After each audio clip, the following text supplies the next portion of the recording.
Good morning, ladies and gentlemen, and all between the binary. This is Get Informed with Wajeeh. I am Wajeeh Lion. Thank you so much for tuning in today. I got a special one for you. We have Professor Debra Shushan, one of the best minds when it comes to understanding Middle Eastern conflict, one of the most trustworthy voices when it comes to analyzing the issues in the Middle East, specifically Palestinian and Israeli conflict, the progression of the Syrian conflict, the Levant region, if I'm understanding correctly, and then the general U.S. Middle Eastern relations. Correct me if I'm wrong. Well, that's a very, very kind introduction, and thank you. I appreciate it. We'll do the best we can here. Thank you, thank you. So this is maybe your first time working with me, and I really appreciate it. I'm honored. If you are just joining us, I am an international human rights activist, a political dissident from Saudi Arabia, who happens to also be a geopolitical analyst from the region. There's a lot of things and a lot of moving puzzles at the moment, and they all interact with each other one way or another. Yep. Uh, and a lot of people, like I feel like the biggest mistake that is happening in our media is that a lot of times we have people summarizing the issue and summarizing the solution. And I feel like it should be simplifying the way we should have people understand the issue, but with the depth and the complexities of what it has to offer. Otherwise, people are just, I feel like are preaching Orientalism. And that is one thing that I am trying to combat. And I feel like you do a good job explaining the details and making it easy for people to understand. So that's why I find you very, very, like your wealth of information, the way you presented it, very importantly. So thank you. Thank you. I appreciate that. The world watched as Assad regime collapsed. Full closure, my mom is Syrian, Mhm, mhm. and my mom's dad, my grandpa, used to be a judge during Hafid al-Assad when he was the dictator, and he was ordered to sentence several people to death that were innocent, and he escaped. Mm. He rather not sentence these innocent people, so he ran away with his mother and his wife and kids. And Hafez al-Assad ended up executing four of my great uncles because of that, or something like that. Wow. And so the Syrian Revolution has a big part of in my family. I graduated in 2011 from my high school, and I immediately jumped in heads in with Doctors Without Borders fundraising and other stuff like that for the Syrian Revolution. So I saw it with my personal eyes developing, and and and for the audience who doesn't understand how this started in Tunisia with a person who have been, faced with debt and economic situation, and the government took the last hustle that he had, which is selling vegetables on the street. So Mhm. he took gasoline, stood in front of the government building, and lit himself on fire. Well, that caused the Arab Spring in Tunisia that ended up spreading to Syria, where you had individual kids at tribes that went out and did graffitis. In Dara. And, Yeah. and that, correct. And that alone, the government told them forget the government told these tribal members, these tribal members showed up with their egal, the one I'm wearing. And these tribal member took the egal off, and those when the egal is removed and you put it on the table, you're basically begging. Mm. So that's what the tribes did. So they took the regal off and they were talking to the government, and the government said, forget that you had these kids and make more kids other than these so you can replace them. And that caused a whole air spring and in Syria In Syria. that erupted from 2011 until last year almost. Until yeah, the end of 2024. There's a lot of things that happen there, right? Yeah. ISIS came in, Mhm, they took a big part. Iran came in. mhm. You had yes, Russians, Al Qaeda. You had every person, Turks.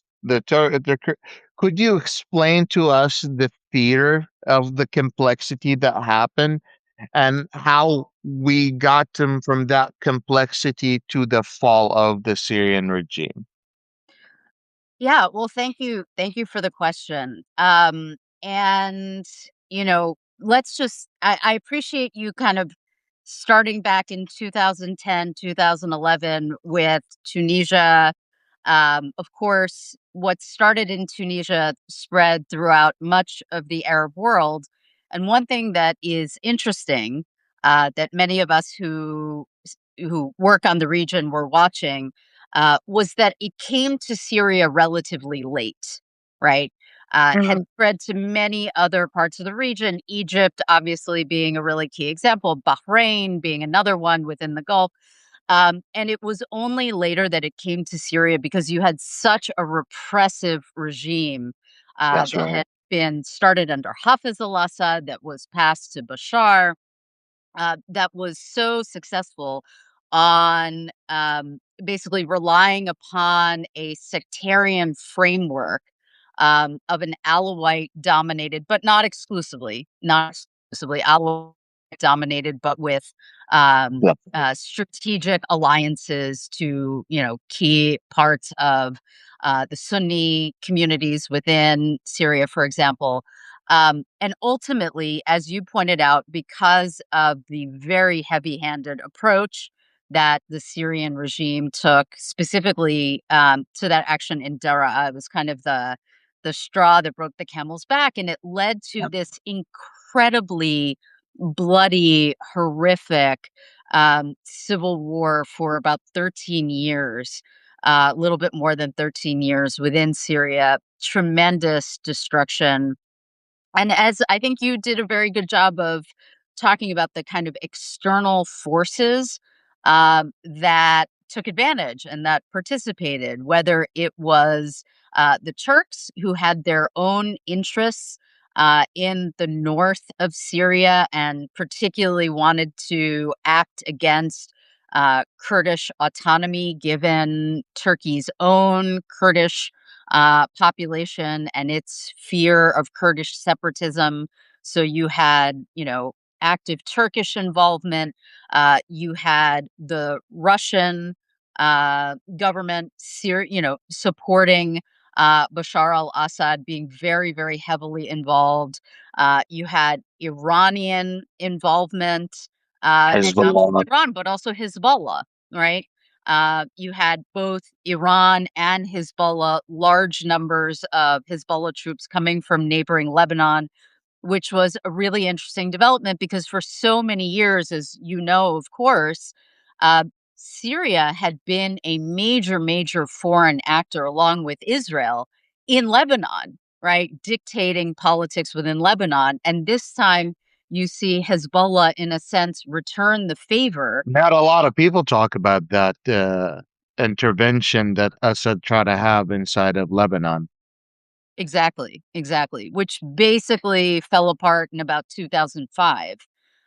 But for a period of something like 30 years, the Syrians had maintained a very, very important presence, even, in some parts, domination of Lebanese politics. So here you have Hezbollah essentially kind of returning the favor within Syria.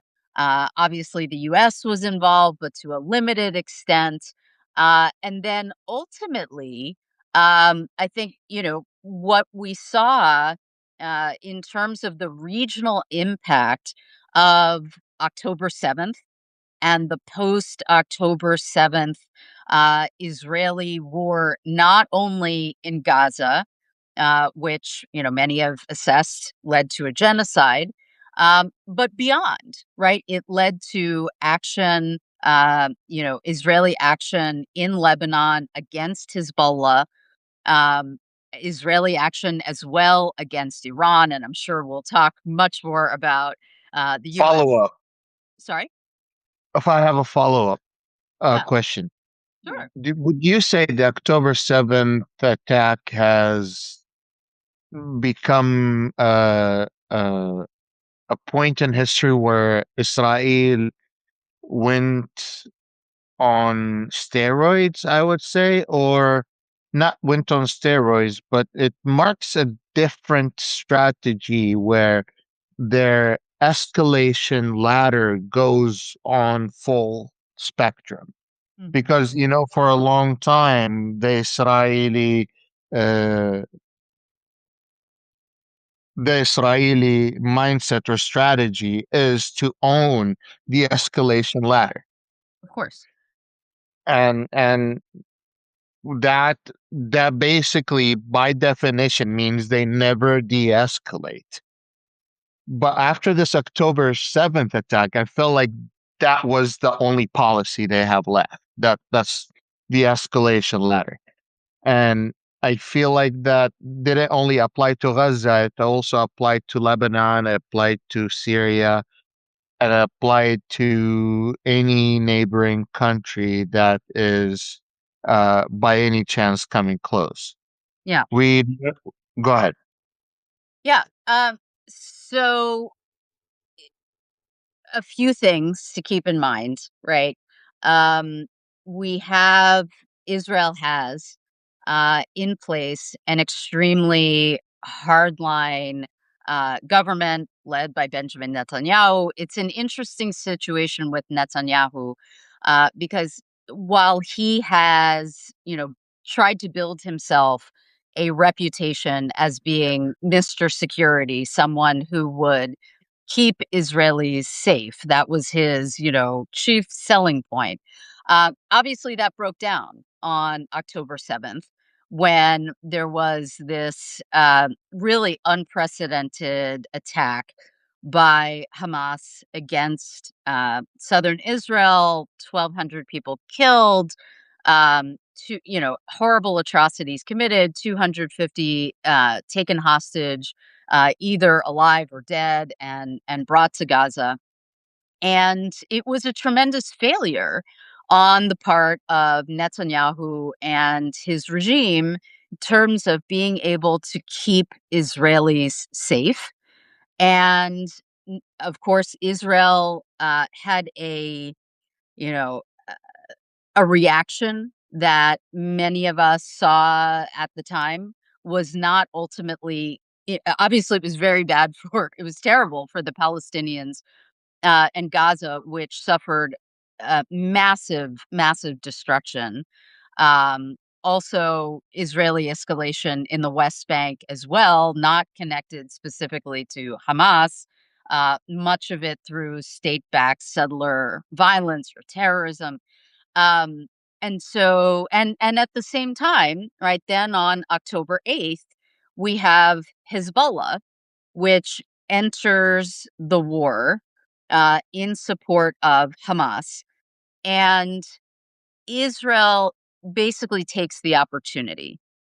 Right. This is seen by the IDF as an opportunity similar to, what happened vis-a-vis the U.S.-Israeli war against Iran. I would say both times it was seen by Israel as an opportunity to deal with the threat from the most important of Iran's proxies throughout the region, which is Hezbollah.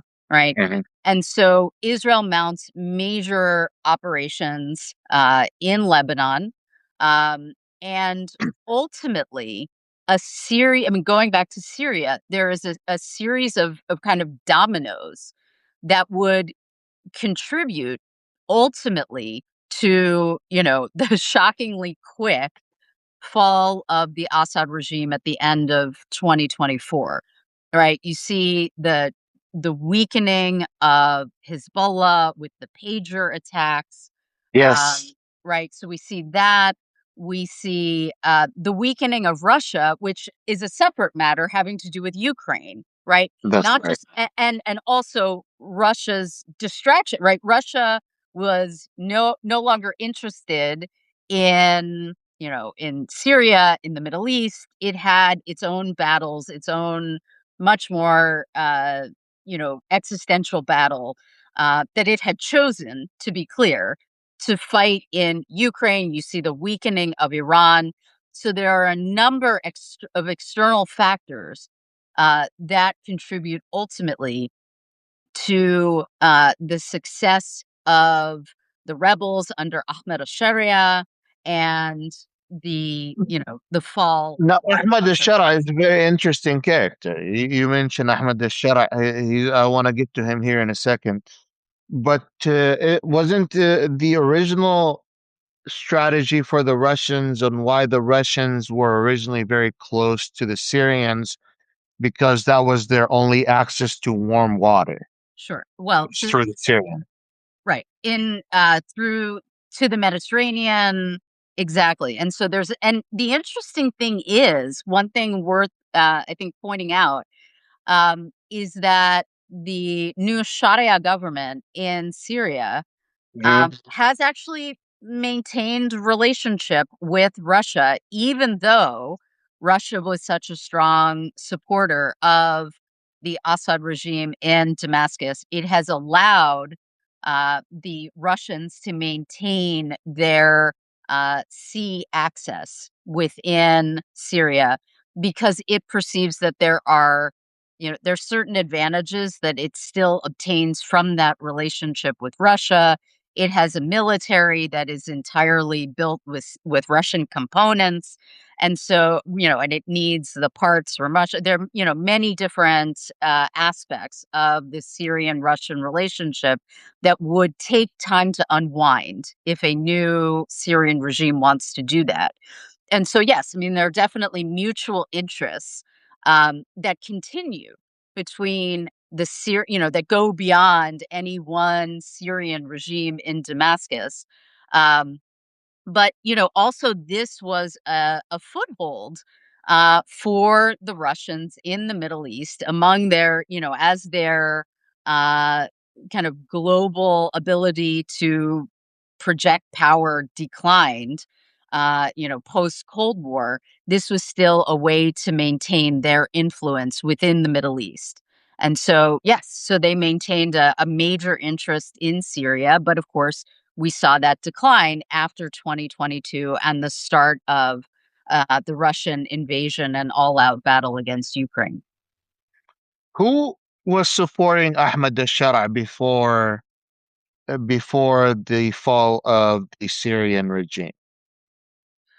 I mean, this was as far as I'm aware, largely really a domestic movement connected, of course, with he had a relationship, was part of, I think, fair to say, of Al Qaeda, had some relationship with ISIS, but ultimately was really fighting this battle domestically against the Syrian regime, had sort of regional stronghold in Idlib.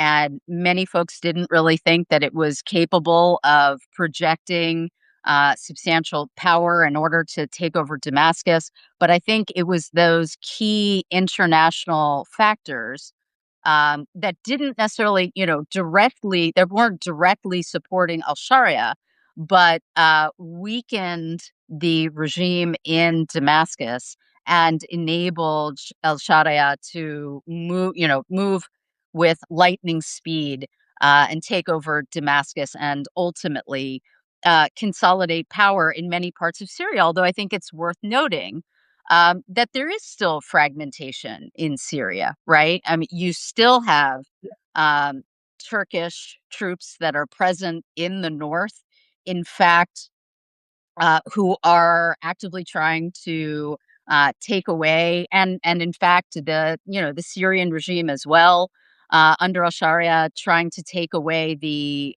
Kurdish autonomy Yeah. in that part of the country, right? So we see that. Um, we now have, I think, one thing to note was that after the fall of the Assad regime, Israel moved in, right? Israel took advantage of this power vacuum that obtained in this period. When the Assad regime fell, the al-Sharia government had not, certainly not yet consolidated power. And Israel occupied the parts of Syria that were on the Israeli-Syrian frontier that had been demilitarized since 1974, following the 1973 Arab-Israeli War. Right. So there is still significant foreign penetration. There are attempts between Israel and Syria. I mean, the al-Sharia regime has taken a much more pragmatic, if you want to call it that, approach to Israel than one might expect, given al-Sharia's Islamist roots, in terms of trying to broker some sort of agreement with the Israeli government. But there are still some obstacles to that which we can talk about. Syria has a lot of minority groups. In True. fact, Yeah. it's mostly made of minority groups. Yeah. There's the Sunni Arabs, Alawite Arabs, Shia Arabs, Sunni Kurds, Yazidi Kurds, and Christians. Yep. And then between these religious groups, you have Arabs, Assyrians, Armenians, Yep. and Greeks. Yep. That's quite a diverse Incredible. country, So, and yet we see at the beginning of well, first of all, we see these factions play in real time, but no, it's almost like unspoken rules. They just happen. yeah. And then you have Ahmad al-Shara, who named himself Ahmad al-Julani, Mm-hmm. Hmm. specifically after the Julan region that was occupied by Israel. But this individual, who was a commander for Al Qaeda, had the ISIS connections, had a lot of religious affiliations with the religious extremist groups, now is making a lot of concessions with the Americans, the Israelis, the Russians, which is a big deal. Yeah. Uh, and then you have Saudi Arabia is covering is almost their kafil, I would say. They're actually acting like their sponsor. They're wingman. Oh, Yeah. yeah, they're wingman. They're actually acting like a wingman. With They made Trump. sure that Trump. Yeah, Yeah. Absolutely. this is a lot of concessions for a guy that used to be Al Qaeda. I mean, that's one way to look at it, right? I mean, you could certainly look at it as concessions. You could also look at it as, pragmatism, as an unexpected sort of pragmatism from someone who obviously earlier in his career seemed to be largely driven by ideology. If you look at becoming a member of Al Qaeda, right? So, and as you mentioned, taking the name Al Julani, just for folks who may be confused, Israel refers to that area as the Golan, right? So Jolan, Golan, same thing, right? That's what we're talking about, the Golan Heights, as which occupied by Israel, of course, in 1967. Um, and so, yeah, absolutely. But this is, I mean, what is so fascinating about Al Sharia, I think, is Um, the fact that he, really publicly uh, tried to indicate when his forces expelled al-Assad and they took over, really tried to make the case that he was different. Machiavellian 101. Right, right, that he was different, that he was not the same Ahmed al-Julani who was part of al-Qaeda, right, that he wanted to be the leader for all Syrians, and so, now, a couple of things, right? In terms of the international relationships, I think, it's important to recognize that it is crucial for Syria in terms of rebuilding the country, rebuilding the economy to get sanctions relief. I mean, that's Yes. absolutely crucial and pivotal. So, in terms of his approach to the United States, the EU, the UN Security Council, which officially voted that sanctions should be removed, you had the Trump administration uh, revoke the Caesar Act last year. Just That's right. last week, they revoked Syria's designation of as a state sponsor of terrorism, and I these. was there for a long time. Oh, very yes. I mean, Syria is one of the original states to be designated as a state sponsor of terrorism. So that had been in place for many decades. And, all of this is crucial in terms of enabling foreign investment that would be necessary to rebuild a country that has been, substantial portions of it were destroyed during this horrific all out civil war. And so Sharia has shown a lot of pragmatism in doing what needs to be done in order to get those sanctions removed. And we've even seen, I think that, the most maybe surprising or shocking piece of all of it has been his willingness to talk with the Israelis and negotiate with the Israelis over what a settlement between the two sides might look like. That has not happened, right? Israel continues to occupy, as I noted, those parts of Syria on the frontier. I don't use the word border because the border has never been demarcated between Israel and Syria. There's never been a peace agreement between those sides. But Israel continues to maintain that occupation. But, Al-Sharia has been willing to talk and to, in some senses, negotiate with the Israelis. And that part, I think, is really quite interesting. And especially when Israel is also, is at war with Iran and at war with Hezbollah. And so interesting to see that the Syrians are taking under al-Sharia, taking this pragmatic approach. Well, earlier this year or the year before, I believe the Kurds or Yazidis had a direct conflict with the Al-Sharia forces. Mhm. They're descendants of Prophet Jacob, I believe. I'm not sure. But they're You're talking about the Yazidis specific. I'm not the Yazidis. I'm not. I I I think it's the Yazidis or Kurds. I need to go do my homework again. I apologize. I thought I had that back in my hand. But I don't want to put out misinformation anyways. But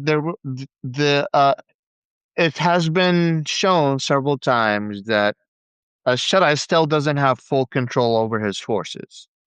And they've had several rogue forces that have gone on religious wars on minority groups. I don't know if you saw any of that reporting in the beginning of when he's gotten elected.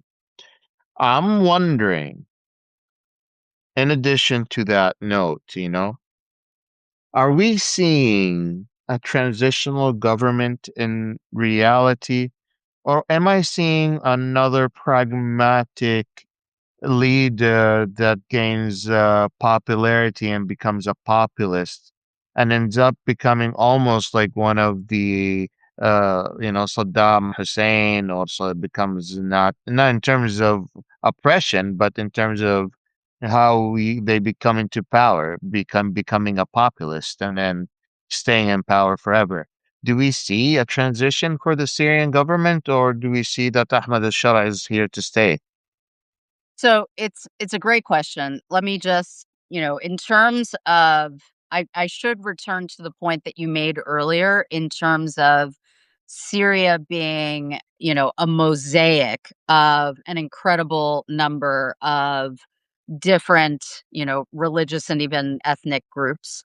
Um, and that is extremely important.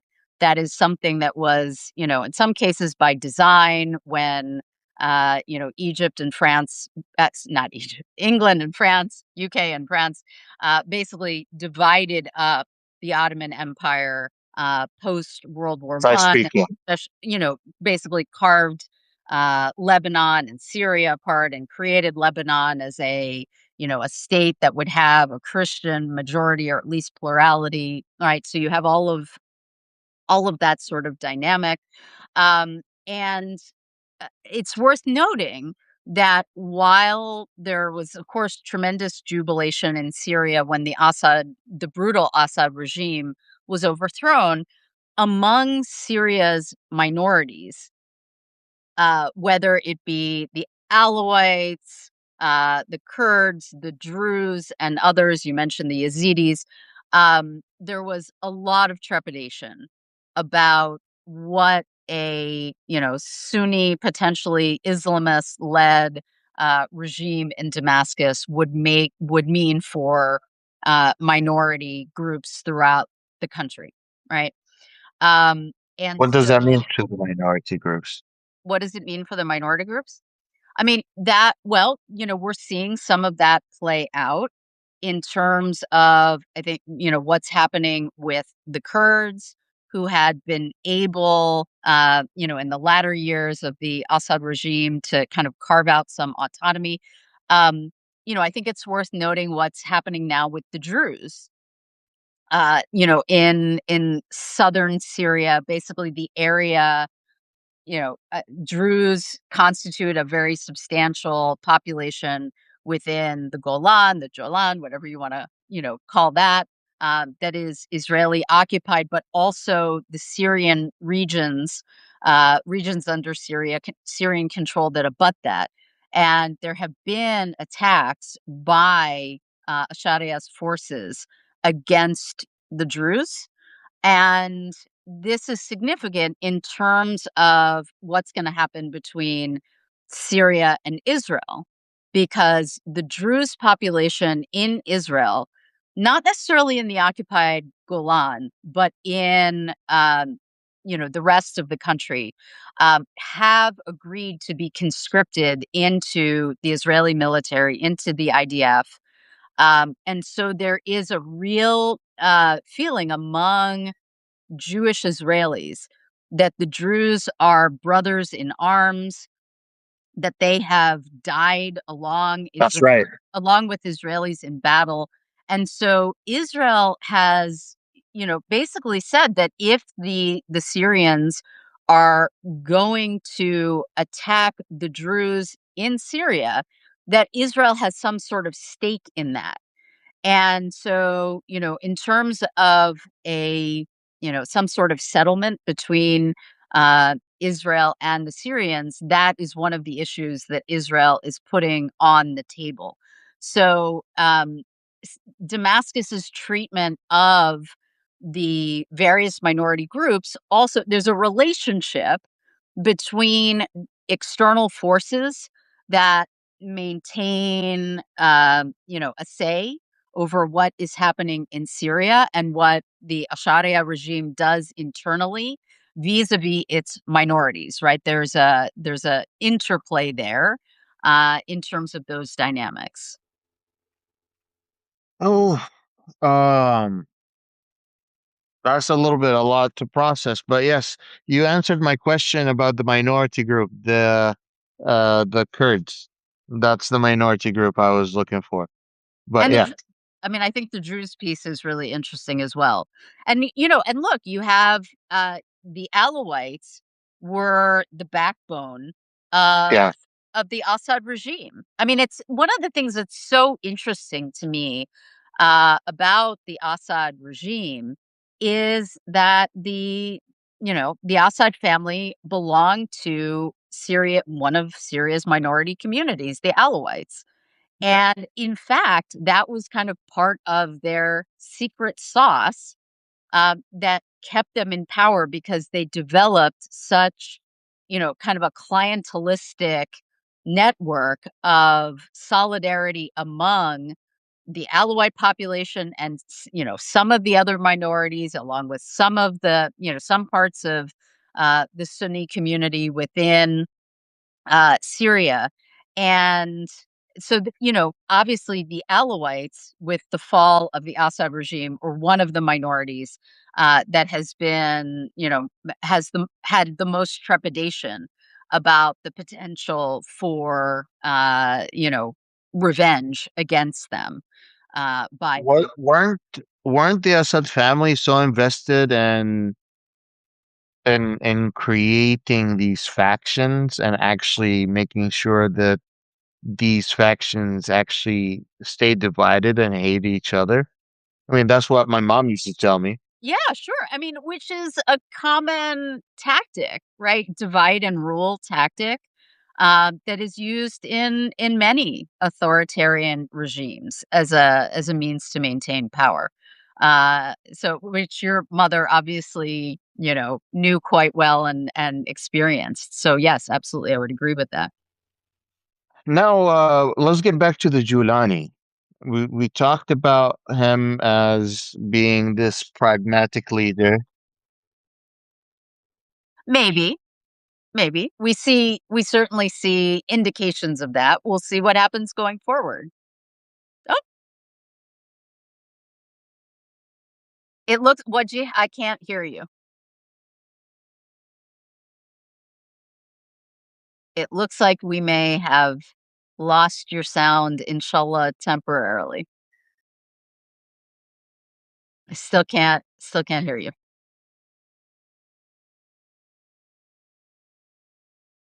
Nope, still not. Yep. And it looks I'm just looking at the chat. It looks like others are noting that your sound is out as well.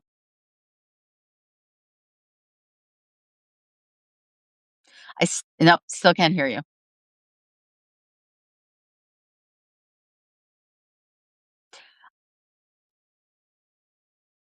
Nope, still no. I'll let you know if we can hear you, but until yep, hopefully. Let's try it again. Let's see if I can hear you.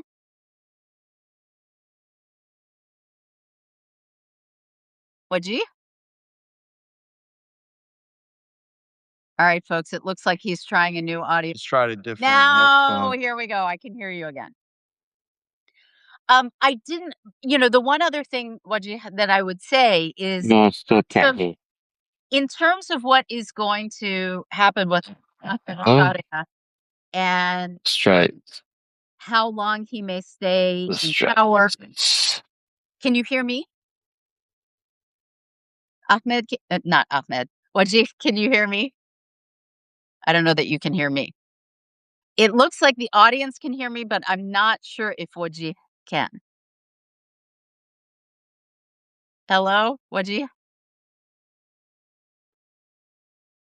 Yeah, and it also looks like he's frozen. Sorry, folks. It looks like so I'll just continue what I was saying because it looks like Wajih is frozen, unfortunately. But oh, all right. Let's see if he's able to come back. Um, hello, Wajih. Hi, Are you back with back. us? Could you hear me now? I can hear you now. Can you You hear? can hear me. I can't hear you. You can't hear me. Okay. I think the audience can hear me, but it looks like someone in the chat says One going second. to Let's try ASL. this again. What? Can you hear me? This is, it's Okay. Now I can hear you. alhamdulillah. Okay. Excellent. Alhamdulillah. Alhamdulillah. Thank you all for your patience. I apologize, and I need to use a different phone from now on rather than this one, so I don't get calls while I'm on the live stream.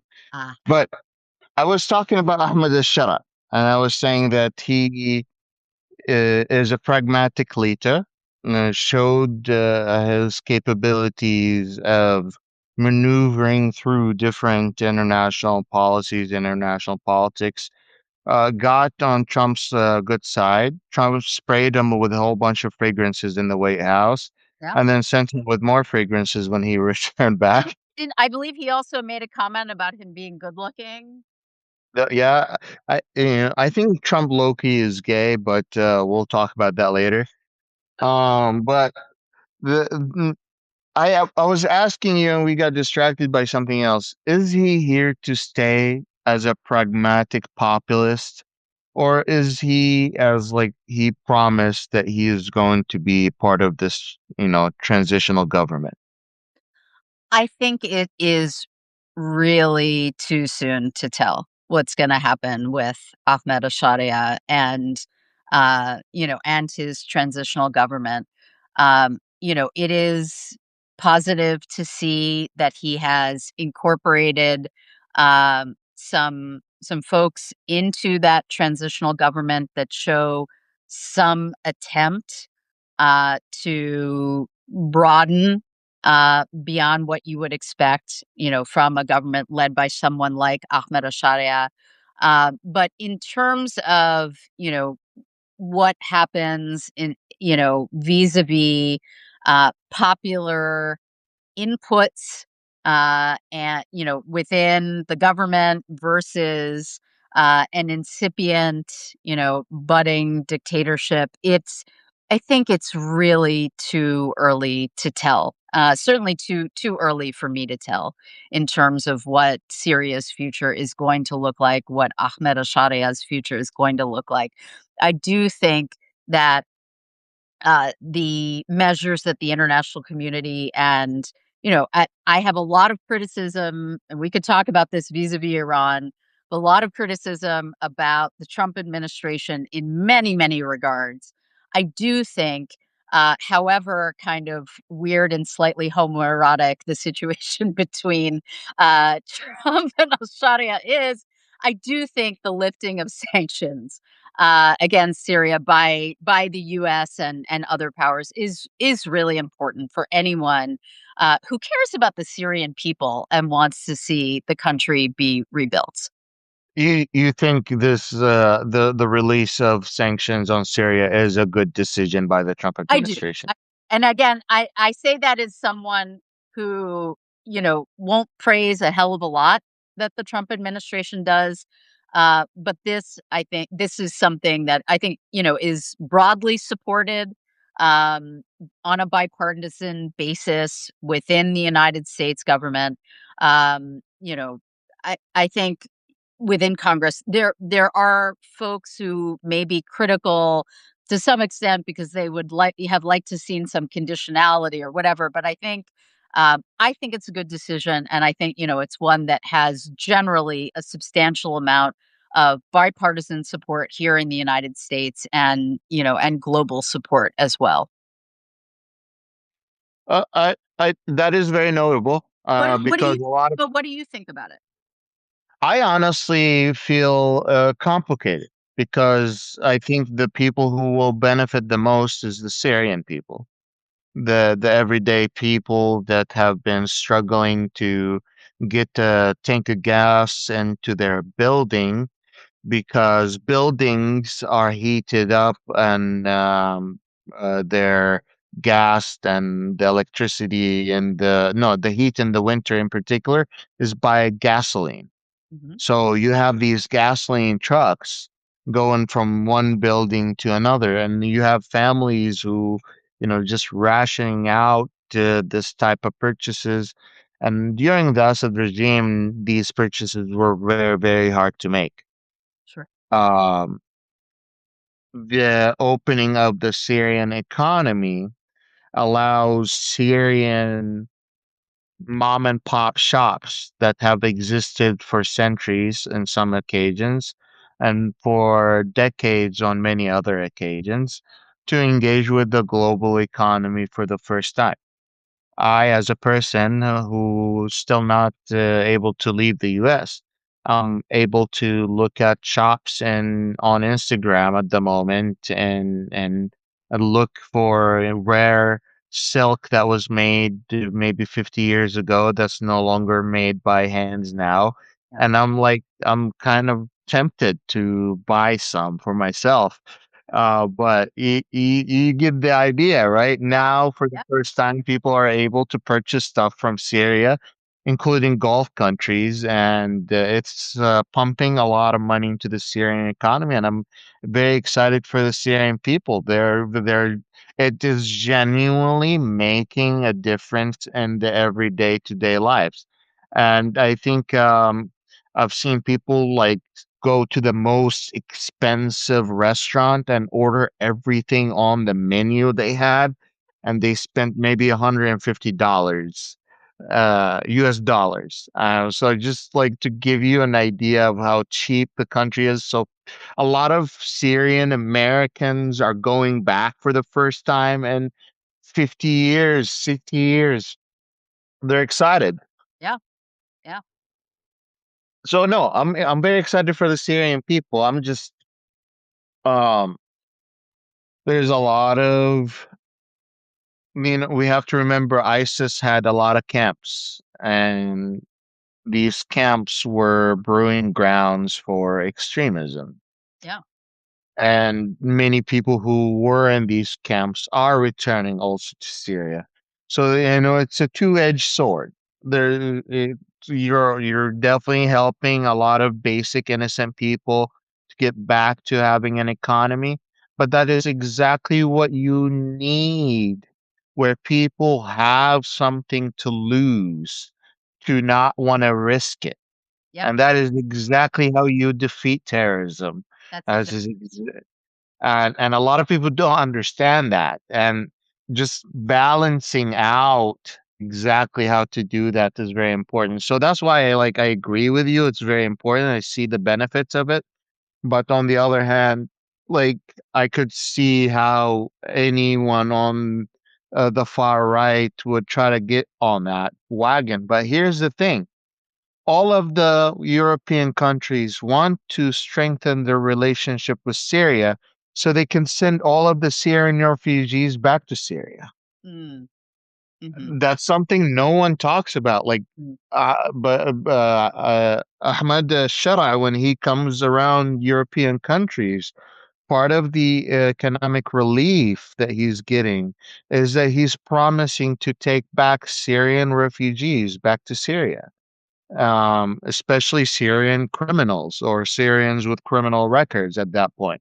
Mm, And that's something that European countries have been very serious with when they're talking with Ahmed al-Shara about this.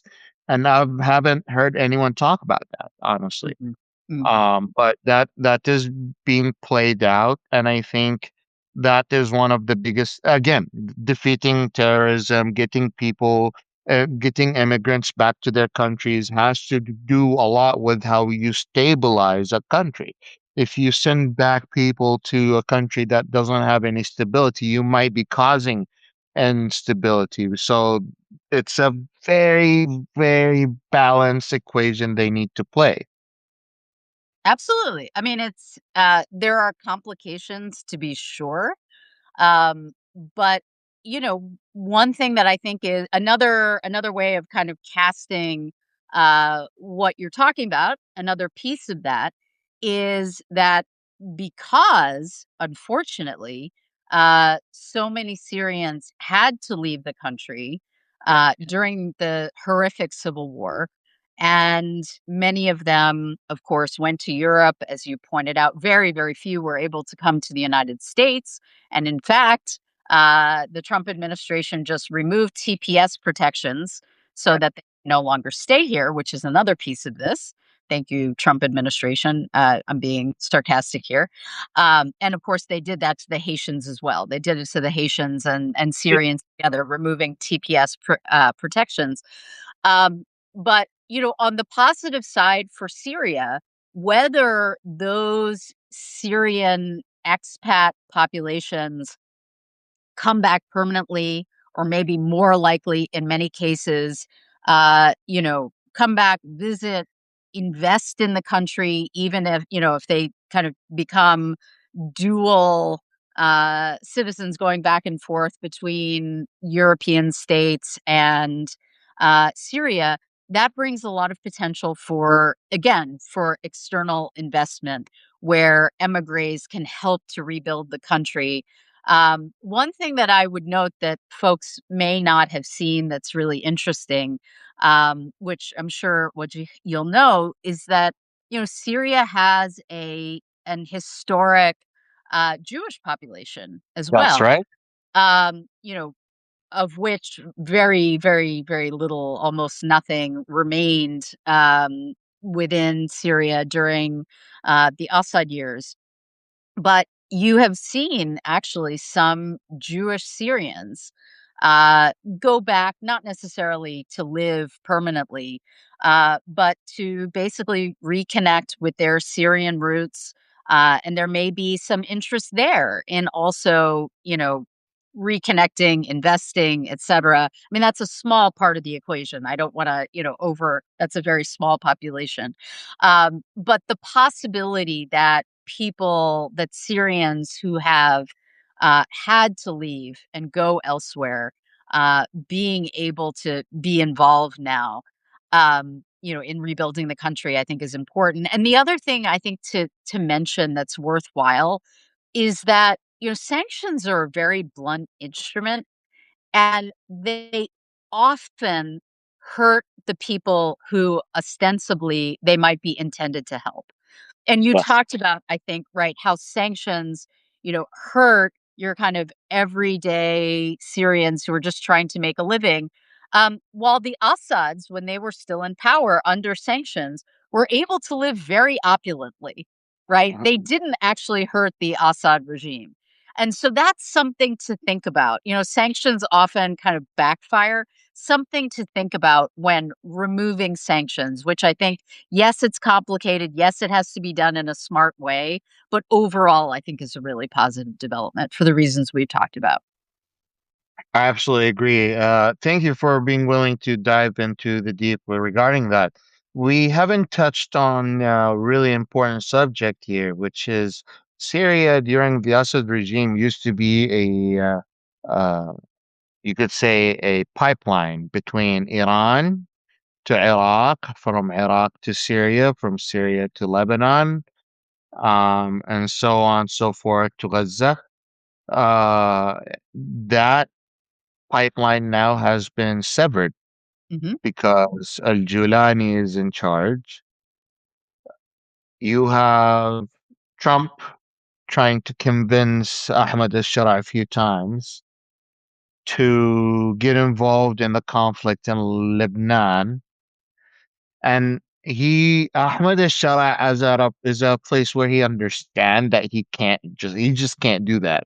So No, he's saying I could do economic trades with Hezbollah for you. yeah. Yeah. No, that was really, there was that, I mean, Donald Trump says a lot of things, obviously, and is, let's say, the very furthest thing from someone with Middle Eastern expertise. But yes, at some point he did say that he wanted to replace Israel and the role that it's playing in Lebanon against Hezbollah, having Syria fight Hezbollah. And Ahmed Ashari, of course, was like, yeah, thanks, but no thanks. I think we've got enough to deal with at home. I think we're good. So yes, I mean, there's no way that that's going to happen. So And uh, it's an absolutely crazy notion, and it's sorry, I just wanna extend the for just a yeah, moment. go I for it. mean, to be very, very clear, I feel pretty confident that Donald Trump is not aware, right, of the very long history of Syrian intervention and domination within Lebanon. So, as much as the Lebanese, the vast, vast, vast majority of them are, of course, opposed to Israel's occupation of a large swath of Lebanon, uh, they also don't favor seeing Syrian forces enter into the fray. That is something that the Lebanese certainly don't want. That's crazy. It is, Well, the whole reason I brought it up is yeah. because now that Ahmed al-Shara is in office, he's cut that supply line that Iran has to Hezbollah in Lebanon. What can Iran do to convince Ahmad al-Shara to be like, oh, just let us pass these trucks, just we'll cover them real good. Just don't look at the what's under the covers, and we'll pay you a little extra under the table here or there. Like, what would it take? Would that be even possible for the Iranians to just keep supplying their people? I I mean, my sense is that, it's not worth it for the al-Sharia regime. I mean, they might be happy to do it if it was not if it could somehow be prevented from being detected. But I think it's not worth it for them to endanger the positive relationships that they have going on with the United States and Western countries in terms of sanctions relief and all of that. And of course, I mean, look, the other piece of this is that Al-Sharia is not someone, Al Qaeda uh, is is not an organization, and the Sunni Islamists that have, a positive history with Iran. And so, while there might be an interest in making some money, there's certainly no love between, and especially because of the relationship between Iran and the Assad regime with Hezbollah and all of that. So, it's not something that I see happening. Makes sense. It makes sense. Next question was about Syria. Was gonna be like, how should the U.S. navigate their relationship with the Syrian leadership? But I think we already just answered that with the deals on the sanctions. My next question is going to be about Lebanon. Then, Mm. Lebanese-Israeli conflict. Trump announced today is phase one for part one of. Uh, the Lebanese military going to the south to put in check the Hezbollah. But let me put things into perspective for the audience. Lebanese military that is partially funded, few $100 million every few years by some donation of neighboring country or allied nation versus an annual $1 billion a year that Hezbollah gets from Iran to fund their operations from building roads, schools, having their own food program, having their own education programs, to funding their military operations and military trainings. That is a big dollar to go against, especially if you're a government at the brink of failure. What is Trump really expecting from the Lebanese government to really enforce this ceasefire? And is it anywhere near realism? Uh, no. I mean, I think the situation in Lebanon now is r- extremely problematic. Um, the idea that the Lebanese government and the Lebanese armed forces, I mean, first of all, let's kind of go backward a little bit, I think, and set the scene. There are two agreements, right, that were created during the time of the US-Israeli war against Iran. We have the MOU That's between right. the US and Iran, which is, all but dead at this point. The memorandum of understanding was clearly a memorandum of misunderstanding between the two sides. The major misunderstanding, I mean, I think part of it was over Lebanon. The even bigger part of the misunderstanding is over the Strait of Hormuz, of course.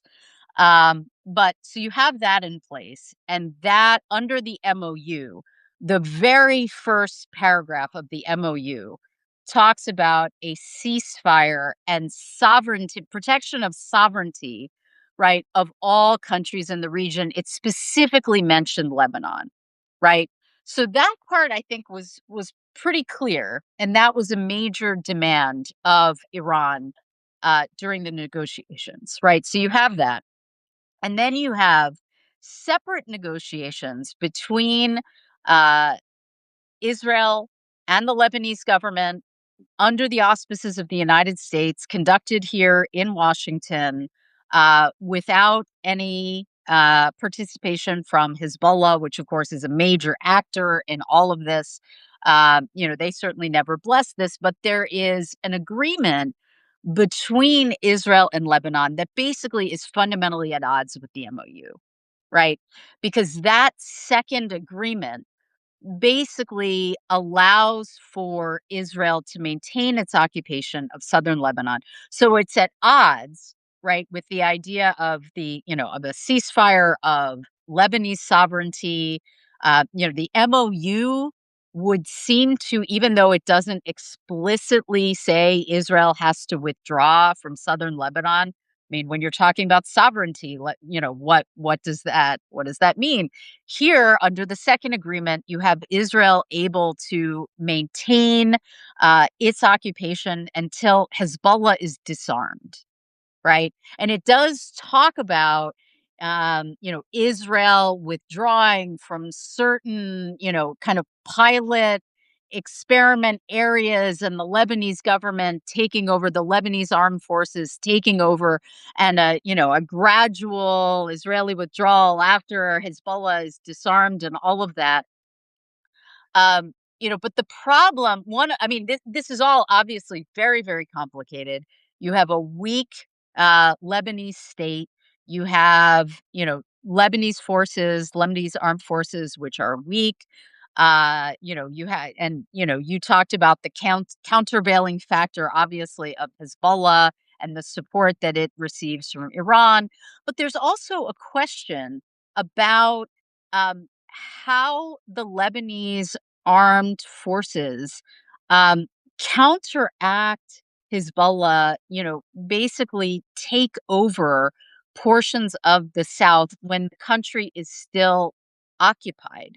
Um, and and I Mm. think this is really kind of a backwards process where if you don't have Lebanese sovereignty and a state that shows that it is able to create a situation in which it has sovereignty, it is not occupied by foreign forces, a situation which in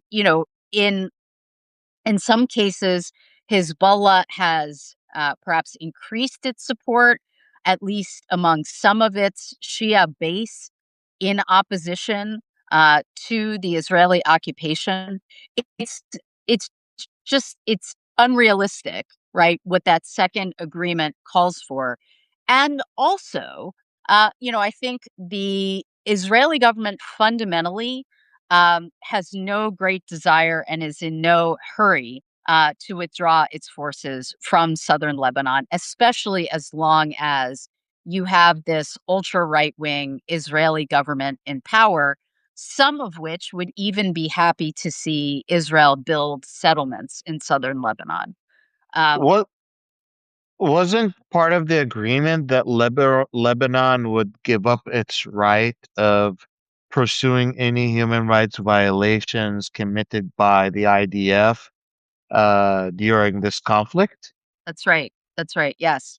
Um, You're right, and that has to do with going to the international courts, whether it be the ICC or the ICJ, the International Criminal Court, the International Court of Justice.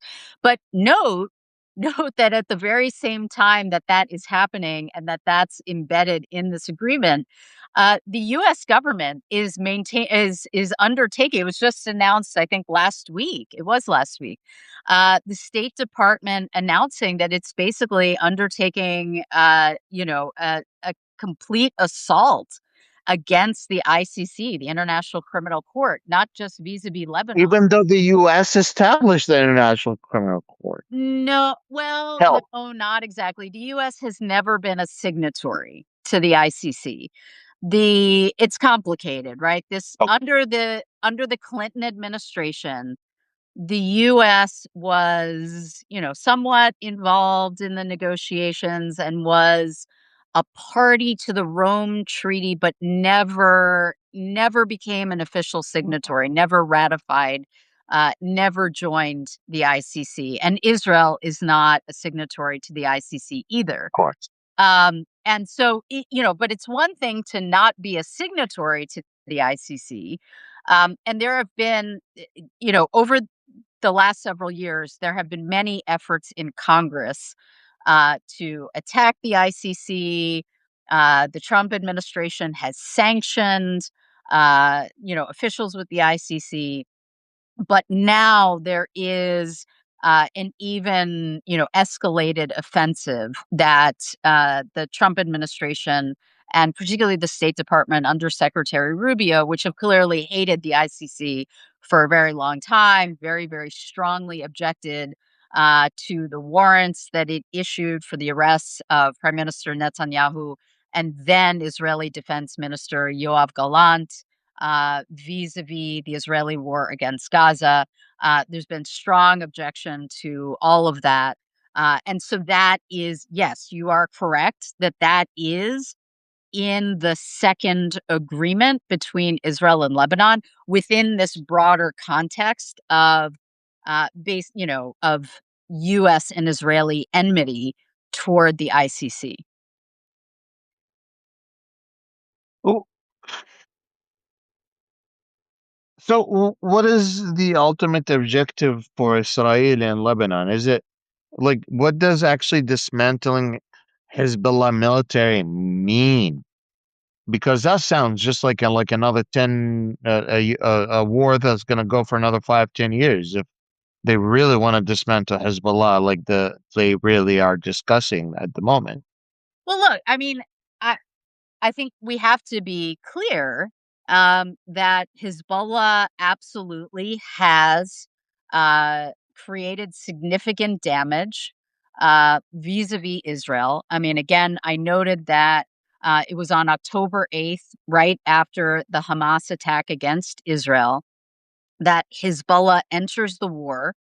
Hezbollah inflicted substantial damage on northern Israel, right? To the point that Israeli communities on the Lebanese border, and these are we're talking about communities within kind of the internationally recognized boundaries of the state of Israel. So I'm not talking about the Golan, talking about Israeli communities in northern Israel, had been attacked by Hezbollah.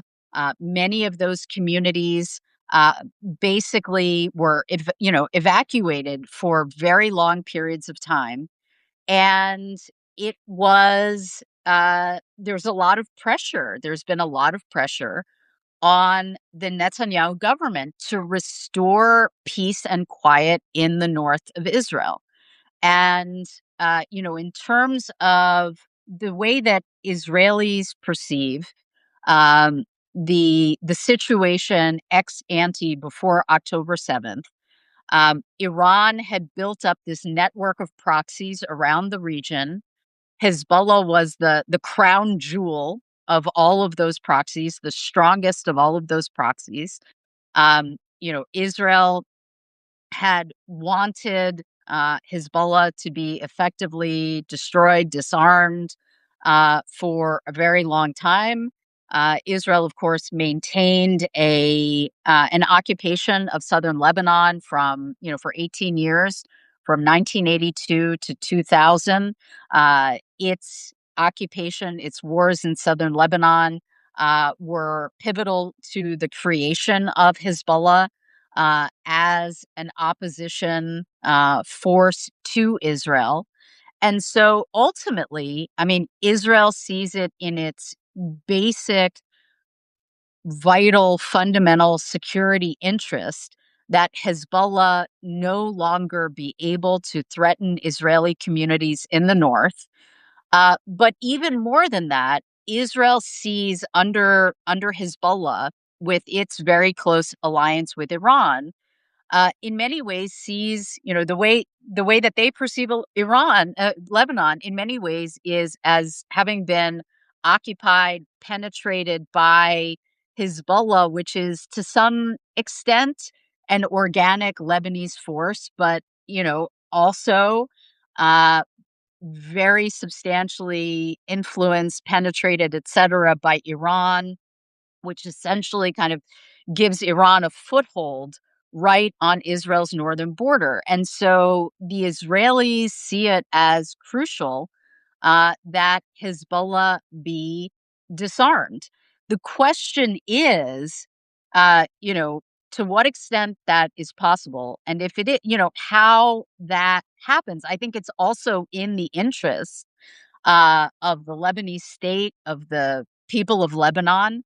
But that certainly is not an easy nut to crack. And I think the idea that it's going to be accomplished with Israeli occupation of southern Lebanon is something that is, I think many, many experts, folks who know more about internal Lebanese politics than I do, have been very clear that it's not likely to work that way. I Could you talk a little bit about the current humanitarian situation because of the war in Lebanon? Sure. I mean, the currently you have a situation where, again, because of Israeli occupation of southern Lebanon, and I think on the one hand, are there serious Israeli security concerns here? Absolutely, as I've just talked about. On the other hand, you have a situation where Israel has gone much further than, I think, just Israeli security considerations would dictate, in terms of major attacks and destruction of towns and villages, not just, attacking Hezbollah, but, attacking cities, villages, civilian populations, bulldozing villages in that boundary region between Israel and Lebanon. And in that process, 1.3 million Lebanese, which is a really substantial percentage of the country, something like 25% of the Lebanese population, has been displaced. Lebanon is a country that was already, before October 7th and October 8th and the US Israeli war against Iran, before any of that, Lebanon was a country that was suffering very serious economic hardships that go back some years to the explosion in the port in Beirut, which seriously Fertilizer. the Lebanese economy. And so this is a state that was already struggling, many people already struggling financially. And you have this massive displacement. So there are really serious humanitarian concerns, issues. And one of the things that I think is not talked about a lot, which is worth noting, is that, if you look at both the destruction, really substantial destruction in Lebanon, destruction, of course, also in Gaza, destruction in Syria, which we've talked about as well, which, goes back to the civil war. There is so much destruction, right, in Palestine, Lebanon, Syria, that um, normally you might think that the Gulf states would come to the rescue and foot the bill for reconstruction. And you're shaking your head with good reason, because these Gulf states have just sustained very, very substantial damage as a result of Iranian retaliation against the US and Israel, uh, against them during this war. And so their appetite for, they're going to be very, very focused on rebuilding their own infrastructure and not terribly interested in humanitarian causes and rebuilding in other places within the region. And that's going to be really detrimental for these places that are going to need a lot of external aid. I mean, you have to remember Syria, Lebanon, were all countries where Gulf states would go to party and come back to. Yeah, Back in the day before these Gulf states became a hub for, before Dubai became Dubai, before Abu Dhabi became Abu Dhabi, like before Qatar became the hub it is right now. These Syria and Lebanon is where these members of the Gulf states would go and drink and have nice parties, good barbecue, and they would come back. Now, the Gulf states themselves are struggling. Saudi Arabia alone is in a 50-30 billion dollar deficit at the moment. yep, Other than the other states that's surrounding them. right. Uh, the S, of course, had his very ambitious Vision 2030. That's right. Right, in terms of, catapulting the country forward to a regional economic hub and all of that. And, all of these very ambitious plans have really been undermined, right? I mean, and, look at UAE and other of these Gulf states, which had portrayed themselves as islands of stability, of, Safety. safety, foreign investment, great place for expatriates to come, and all of that has been dramatically undermined. And it's not, with no obvious end in sight at this point, as we see really serious escalation occurring between the United States and Iran. Well, here's the uncomfortable question. Yeah. If you are advising the White House, what is the most realistic diplomatic off-ramp to the de-escalating with Iran? Look, I think let's start with this. Nobody who is particularly smart seems to be advising the US government. The Trump administration has gotten itself into a terrible position. There are no great options at this point that exist. It was a tremendous mistake to start this war in the first place. And I think, you know, what I would certainly advise the United States government is that military escalation is, is not going to accomplish the aim at this point.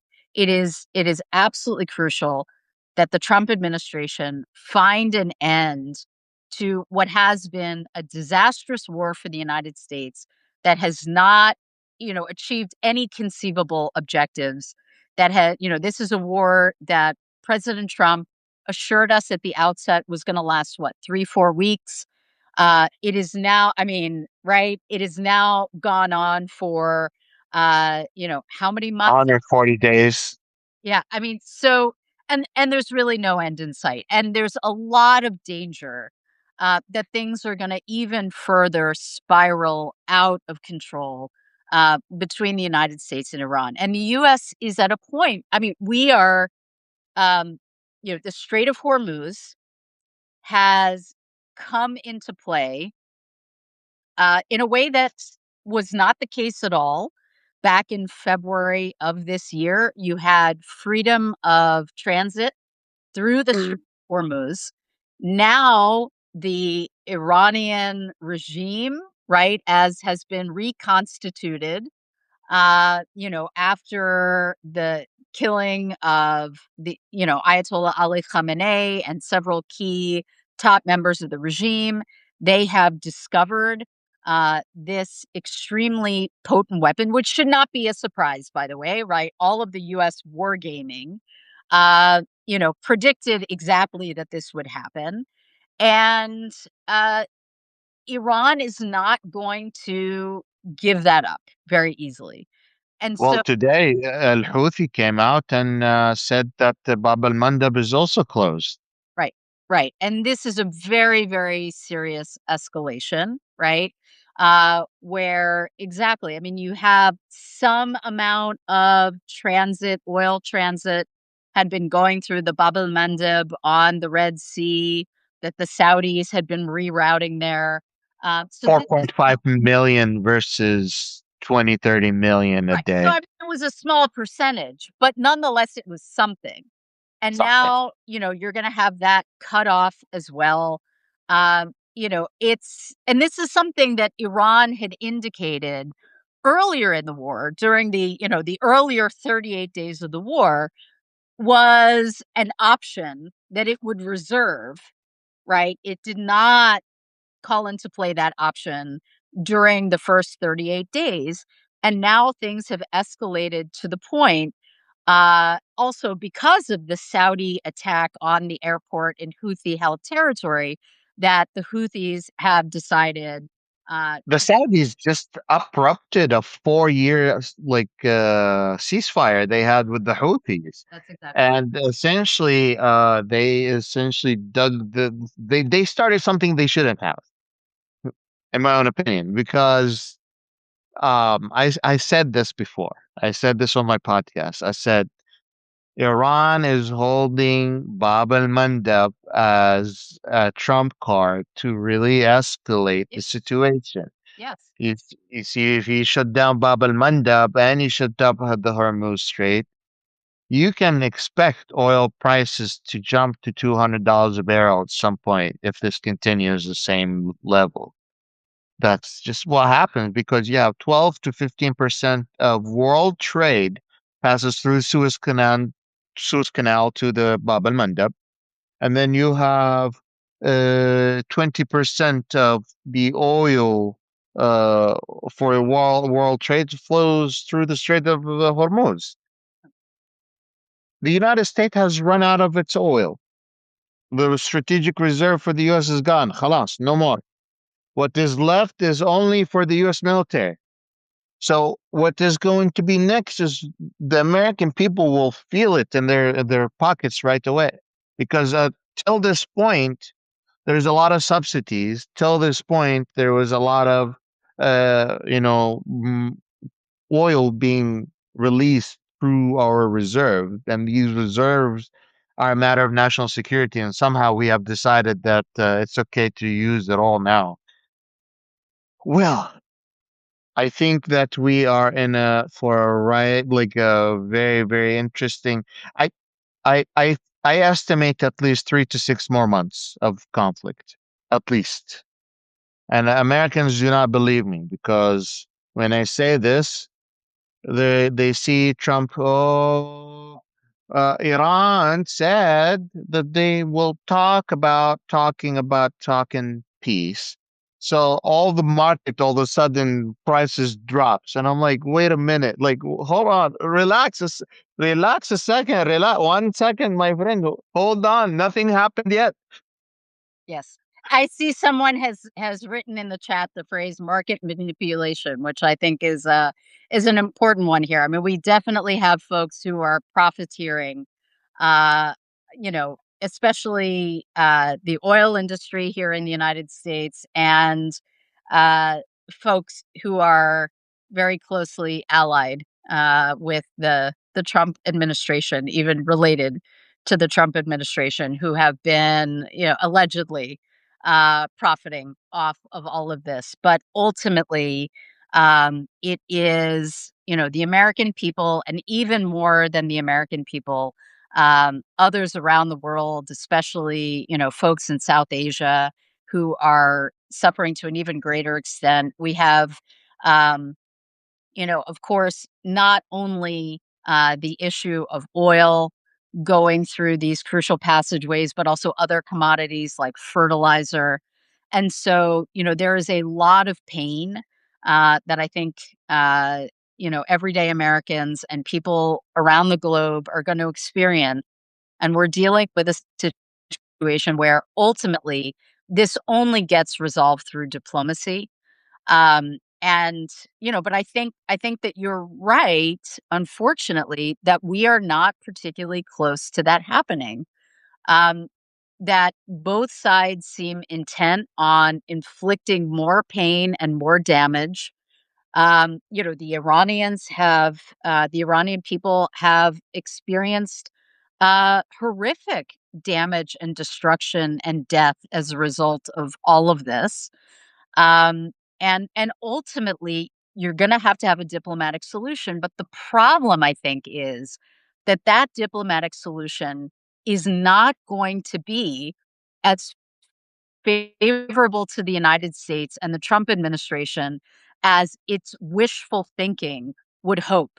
And at some point, with regard, for example, to the Strait of Hormuz, where Iran is simply not going to allow uh, the situation to go back to the status quo ante of free navigation of the strait. And that's something that the Trump administration feels is a non starter. But I think it's going to be crucial for the Gulf states to assert themselves. Uh, and Wajia, I'm sure I don't have to tell you, there's a lot of division Oh bet my God. between the GCC states, especially the Saudis and the Emiratis. But, I think there's gonna be a real need for them to somehow get their shit together and assert, basically a regional block. And, they are the ones with the greatest interests in all of this. They've suffered, very, very significant damage. And they're going to have to play a very crucial role in the diplomacy that's going to bring this to an end. And we don't quite appear there yet either with the Gulf states. But I think it's crucial. Let me ask you maybe a curveball question. What is the what is on your radar that is not being taken into consideration that people should be taken into consideration looking at this war? What has people not been talking about that need to be talked about regarding this war? I mean, I think a key piece of this right now, what we're seeing is the US Iran escalation. I think a key question is going to be what happens with Israel, which so far has not uh, been part of this escalation against Iran.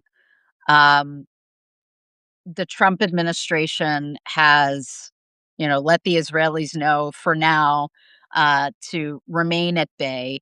But the Israelis have been very clear that they are ready uh, to re-enter when they are basically asked to, when they are given the go-ahead by the Trump administration.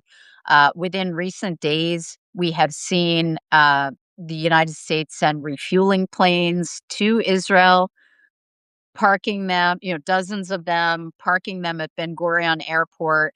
Now, part of that, I mean, these are not necessarily, I'm not saying that they are for Israel's use, right? The idea is that Ben Gurion Airport is a place that is under, tremendous security, which we haven't seen in terms of U.S. bases in the Gulf, which have sustained, I think, damage that we really don't know the extent. I mean, the Pentagon has not been forthcoming about any of this, right? Even in terms of like, the number of US troops who have been wounded. But anyway, going back to the situation with Israel, we also have to keep in mind as a piece of all of this that's interconnected, that Israel has elections that are coming up in 3 months at the end of October. that Netanyahu is polling very poorly because, again, he is seen as, um, you know, uh, basically blundering horrifically when it comes to Israeli security, both on October 7th and in terms of this war, the US-Israeli war against Iran, which 92+% of Israelis have said in polls that they think Iran has won. The MOU was desperately unpopular. And so the concern is, especially with the current situation being as unpopular it is within Israel for Netanyahu in particular, with his ultra right wing base. I think there's no question that if the United States gives Israel the nod, it is going to get back in the war, and that obviously just ups the ante and the escalation even further. That reignites, I mean, the situation in Lebanon had at least quieted substantially in recent weeks, right? With that second agreement between Israel and the Lebanese government. You know, if Israel gets back into the war against Iran, I think the likelihood that Hezbollah would stay silent is very small. So it reignites Lebanon and really, so I think that's a key question in terms of what's going to happen with this escalation. Well, So one of my bigger we can't, in questions. other words, we can't forget the Israel-Lebanon piece of all of this, is what I would say. Well, thank you. That's a very good answer, actually. My follow up to that would be: wouldn't you think that the polling that would tell us whether that the Israelis would be leaning toward a more far right government versus a moderate government, a more important polling than whether the Israelis believe Iran has one or not?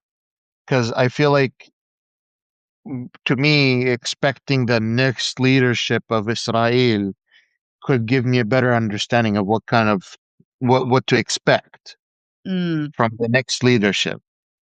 yeah, it's a really good question. So, um, I do not expect that the next Israeli government will be more extreme than this one. I mean, it would be difficult for that to happen given the ultra right wing nature of this government.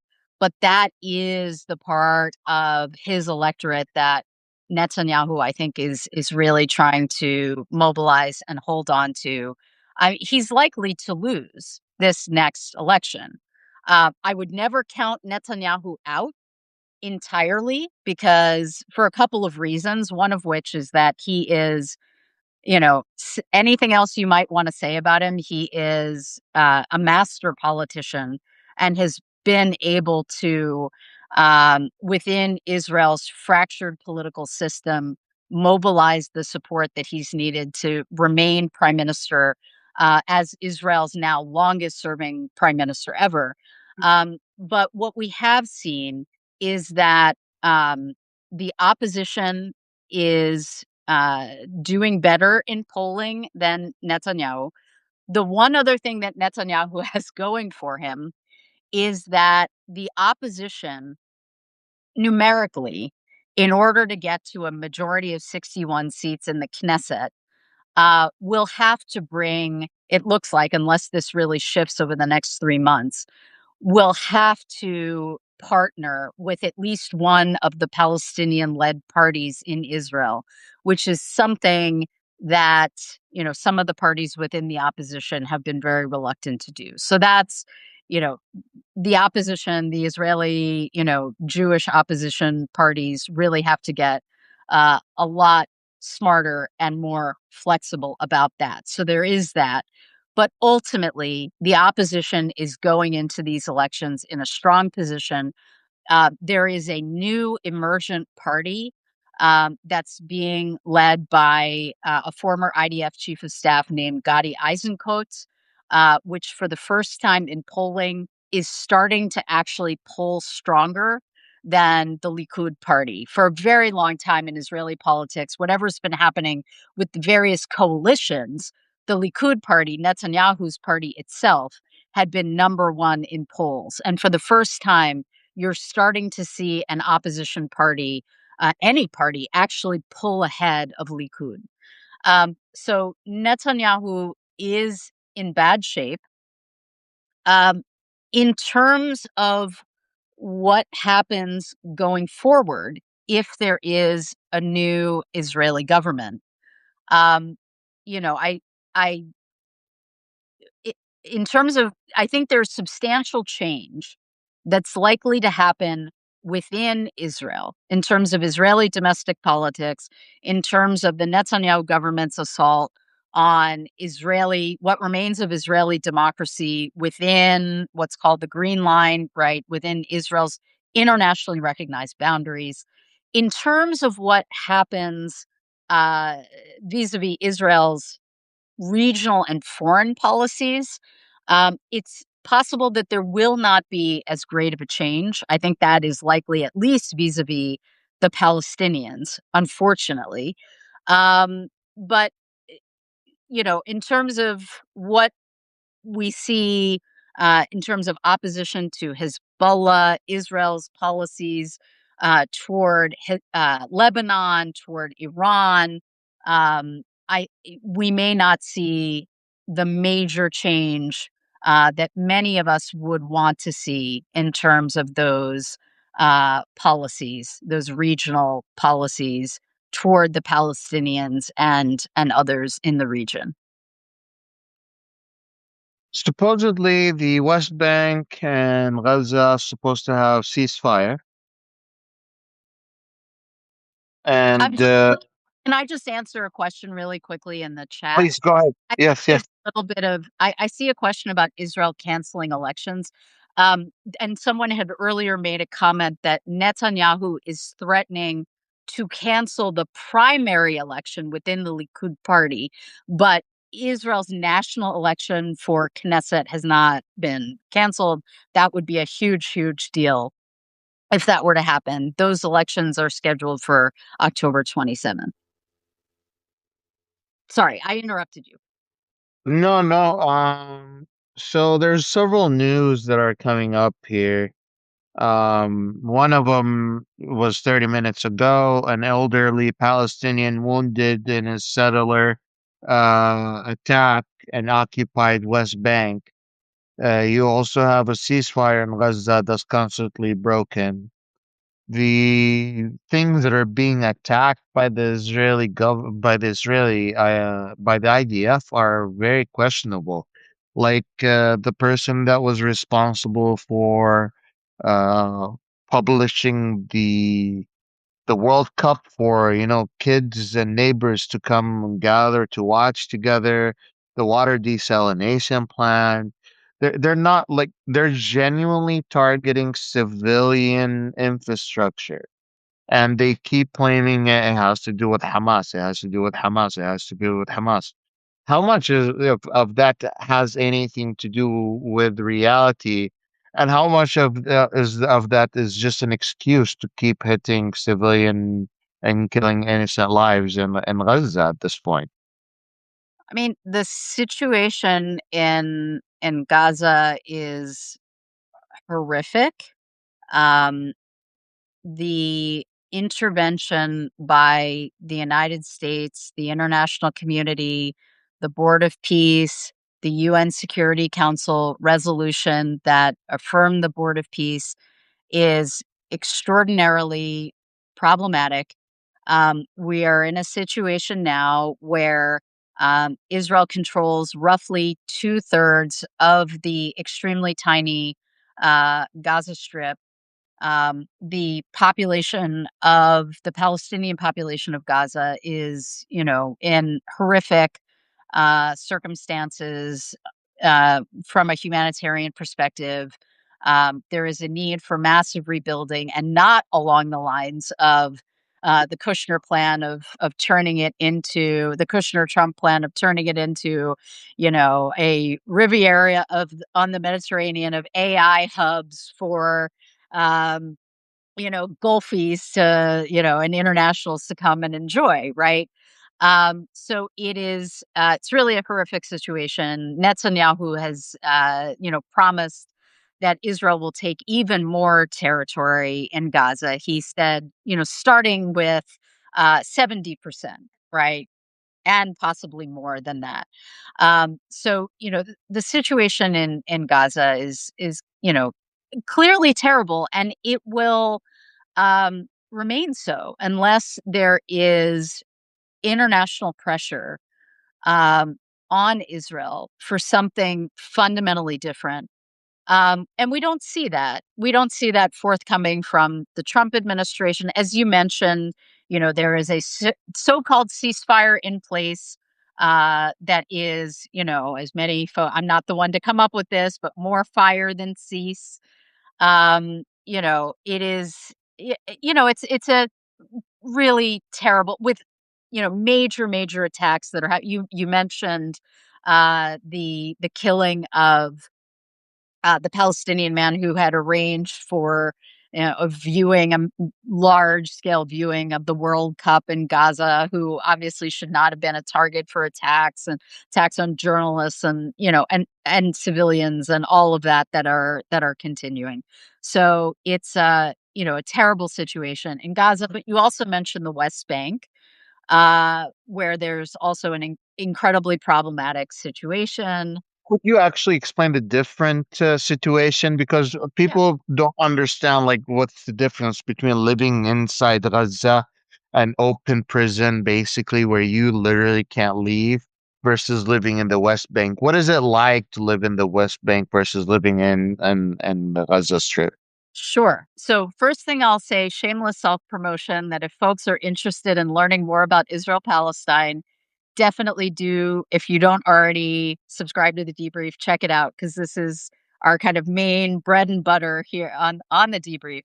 But yeah, there are really substantial differences and have been for a long time. The first point that I would make is that since 1967, Israel has maintained a belligerent military occupation in Gaza, the Gaza Strip, and the West Bank, including East Jerusalem. Um, and there you will hear from folks who will say that if they ever thought there was an occupation in Gaza, that Israel ended the occupation in Gaza in 2005 with the disengagement, with the uprooting of Israeli settlements in Gaza, with the repositioning, the removal of Israeli troops from Gaza. Most international legal scholars would disagree with that because Israel still maintained a siege in Gaza. You use the phrase that many will use, maintained it essentially as an open air prison, even controlled the flow of goods to and from Gaza to the point of actually controlling the number of calories that would flow into Gaza that could be, consumed by Palestinian civilians there. So there has been an occupation, ever that has looked different at different points in time, but that has continued since 1967. Then obviously you have the horrific attack by Hamas on October 7th, the Israeli reaction that many international experts, uh, scholars of genocide, the Holocaust, the UN, et cetera, have at this point termed a genocide. And at this point, you have, in some ways, really the worst of both worlds, the worst of all worlds in Gaza, where you have Israeli troops positioned within and controlling the strip, right? Uh-huh. Which was not the case before, right? Hadn't been the case between 2005 and October 7th. But now Israeli boots on the ground control about two-thirds of Gaza. You have, in some senses, what Palestinians will refer to as the West Bankification of Gaza, in the sense of checkpoints within the strip, which had not existed, you know, again, between 2005 and October 7th, it was maintained as kind of an open air prison, but at least within that open air prison, there, you know, itself, there was freedom of movement, right? That is no longer the case now in Gaza. So obviously the situation in Gaza has gotten, is just beyond imagination, beyond, what you and I sitting where we are in the United States can imagine. The situation People, West Bank go is ahead. sorry, go ahead. People talk a lot about the flotilla that was intercepted by the Israeli government before they was close to Israeli waters.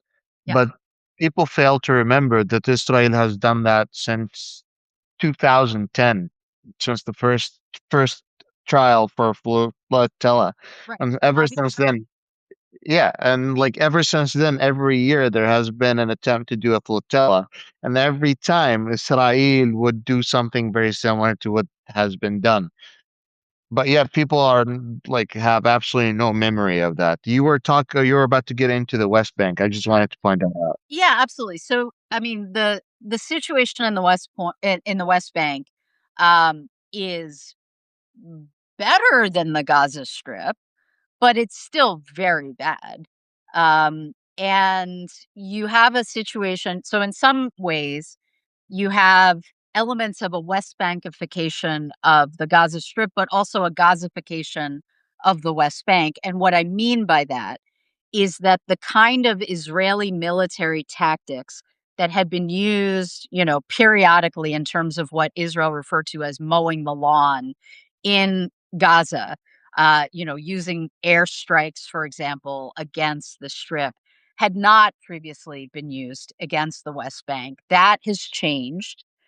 But also, you have in the West Bank the unique situation that, at least so far, we don't have in Gaza, which is the settlements and the proliferation of settlements. I mean, there were some settlements in Gaza, small number, relatively small number and geographically contained Israeli settlements in Gaza again until 2005. They were removed in 2005.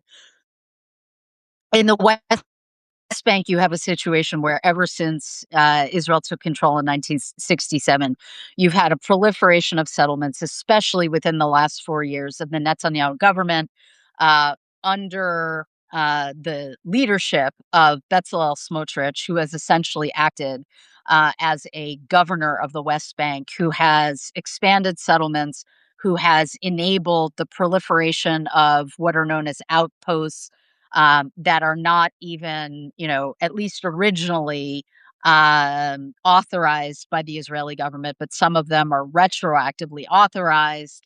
In more and more Palestinian land is being taken over by Israeli settlers, and Israeli settlers, through their relationship with the state, with the Israeli military, have become more and more emboldened in terms of the tactics that they are using to take over Palestinian land, and in terms of the violence that they are using first and foremost against Palestinians, but even against internationals and even against Israeli human rights activists and Jewish human rights activists from from the diaspora who come and, um, witness the occupation and engage in what's known as protective presence work.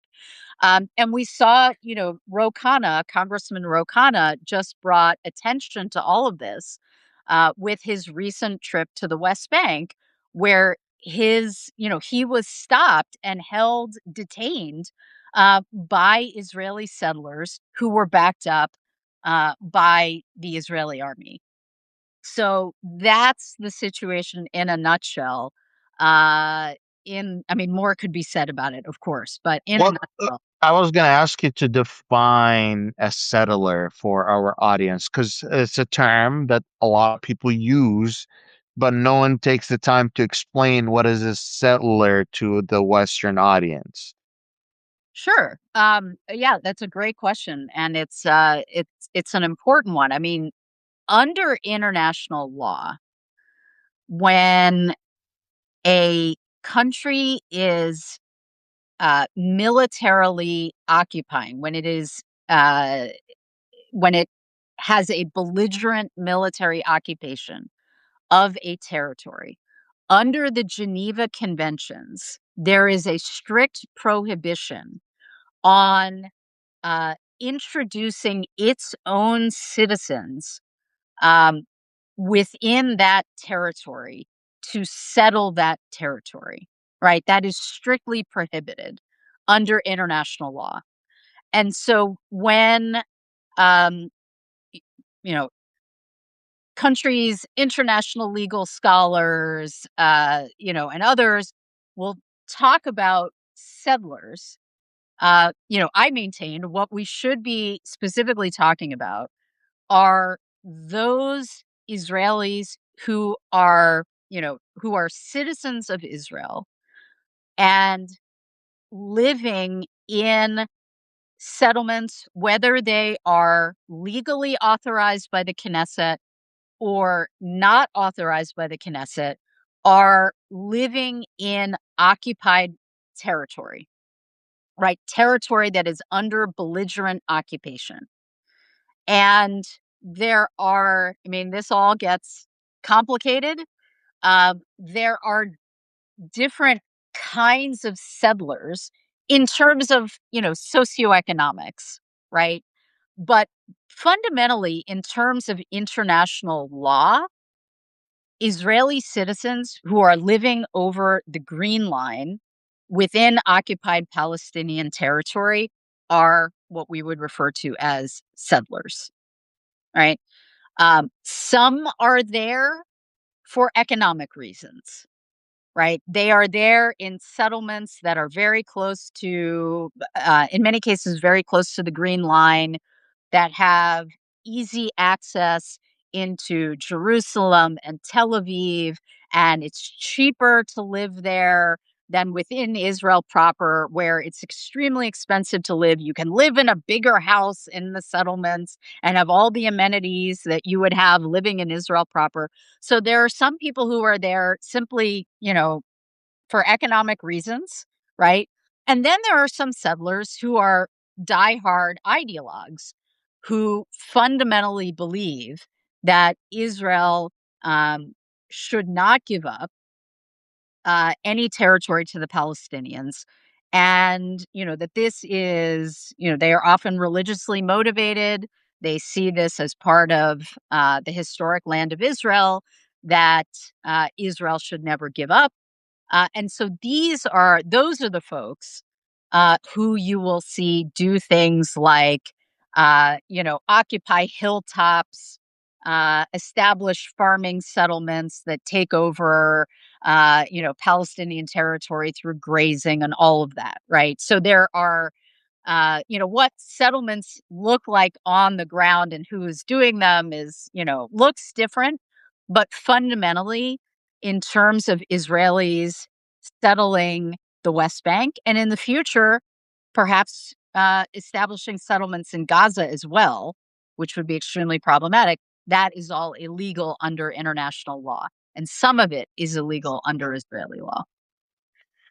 I have two last questions on the Israel issue. Yeah. Uh, is Israel a theocracy? Um. No. Okay. What is it considered? Well, sorry. Say that again. What would be considered? So, all right. Let me say here. It's Take a your time. Take your time. No, no, it's a very interesting question. It's a very interesting question. And I could go back to a history lesson, and I'll do that, but I'll keep it very brief. Um, so Israel was established um originally, back when it was, uh when Palestine was controlled by the Ottoman Empire, and later when it was controlled by the British as the Palestine Mandate. The Jews who came from Europe to join, there was always a small number of Jews who were living in that area, but the Jews who came from Europe to create, you know, kibbutzim and establish settlements within Palestine at that point were overwhelmingly secular Jews, right? Um, and many of them were socialists, communists. That's why they created these, collectives known as kibbutzim, which still exist in Israel to this day, but they're watered down from what they originally were. Um, so Israel was originally uh, largely dominated by secular Jews.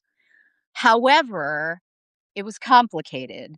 And, when Israel was originally established, the state of Israel was declared, there was a bargain that was made by Israel's first prime minister, David Ben Gurion, who himself was absolutely secular, with the religious establishment that gave them certain authorities and prerogatives in terms of basically governance of Jewish religious life in Israel.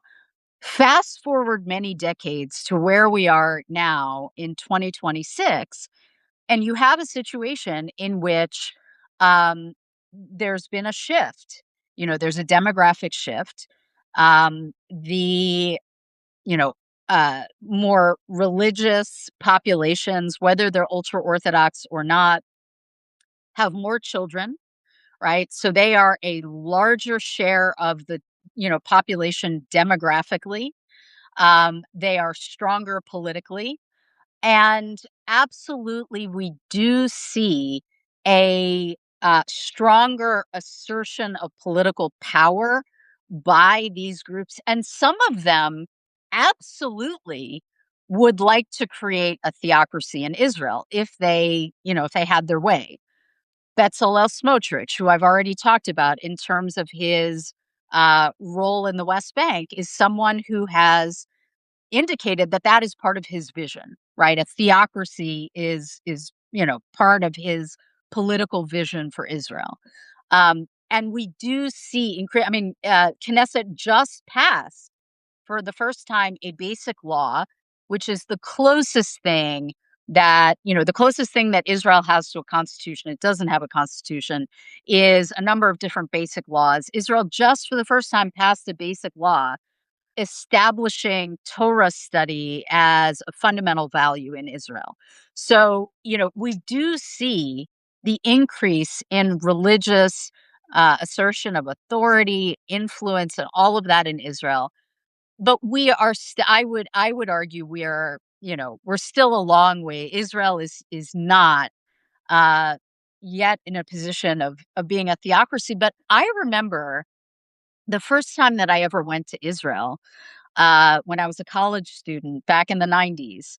I remember seeing bumper stickers on Israeli cars that said, Yisrael lo tihyeh Iran, which means Israel will not be Iran. Wow. And so it was, back then in the 90s, you had secular Israelis warning, like, we do not want to be a theocracy. And this was a statement against, the religious, who they could see wanted to turn Israel into something much more of a theocracy. And so today in Israel, this is among all of the tensions that exist among Israelis, among Jewish Israelis, Palestinian citizens of Israel, but also within Jewish citizens of Israel themselves. This contest between secular and Orthodox and ultra Orthodox is one of the very serious tensions that will Wow. continue to define Israeli politics going forward. And what, Chief, you probably heard, this will be my last thing on this. But one of the really key issues in Israeli politics right now is the question of drafting the ultra Orthodox into the I was about to ask you, even though it was a side question, isn't that a huge when an Orthodox Jew says, I am in the middle of my religious studies, they are legally exempt from serving in the IDF, the mandatory service. And for many Not years, any. or not anymore. And there has been a lot of Orthodox Jews protesting this. Yeah. Yeah, this is what I'm saying. Like, this is a very, very major issue in Israeli politics right now, because there has never been written into Israeli law a draft exemption for the ultra Orthodox. It has happened in practice that they have been exempted from the draft. But there has been a movement for years, and especially strong after October 7th, where there has been such pressure on the secular elements of Israeli society who have been, serving in the reserves, who are exhausted. The IDF is constantly warning of troop shortages with the fighting in Gaza and Lebanon and Iran and all of that. And so secular Israelis are saying, enough, khalas, enough, must be, That's it. right? So we're in a situation where everyone needs to pull their weight, and the ultra orthodox need to be drafted like everyone else. And the ultra orthodox say, whoa, whoa, whoa, we're not interested. We are providing a good to the country and to the world by, engaging in Torah study full time. And the ultra Orthodox parties are part of the Netanyahu ultra right wing government. And so for Mhm. 4 years, they have been pushing the Netanyahu government to somehow get through a draft exemption in law. That has not happened. It has gone to court. And so now you have the ultra Orthodox being drafted into the IDF, and it has created great tension within the right wing and within Israeli society. And that's a key issue going into the Israeli elections. A more controversial question about Israel would be the debate whether we have ethnic cleansing, wars against humanity, or straight up genocide. A majority of people can see what's happening and tell you what's happening is not right. What's happening is incorrect. But could you help us break down what we are witnessing? Are we witnessing wars against humanity? Are we witnessing genocide? Could you help us understand why we are defining it that way, and what to take out of that from this whole point? Yeah, thank you. It's a really good question. Let me okay, there are a couple of different issues. One is, the question of genocide. Obviously, then you have the question of, okay, if not genocide, war crimes, atrocities, etc., right? And I think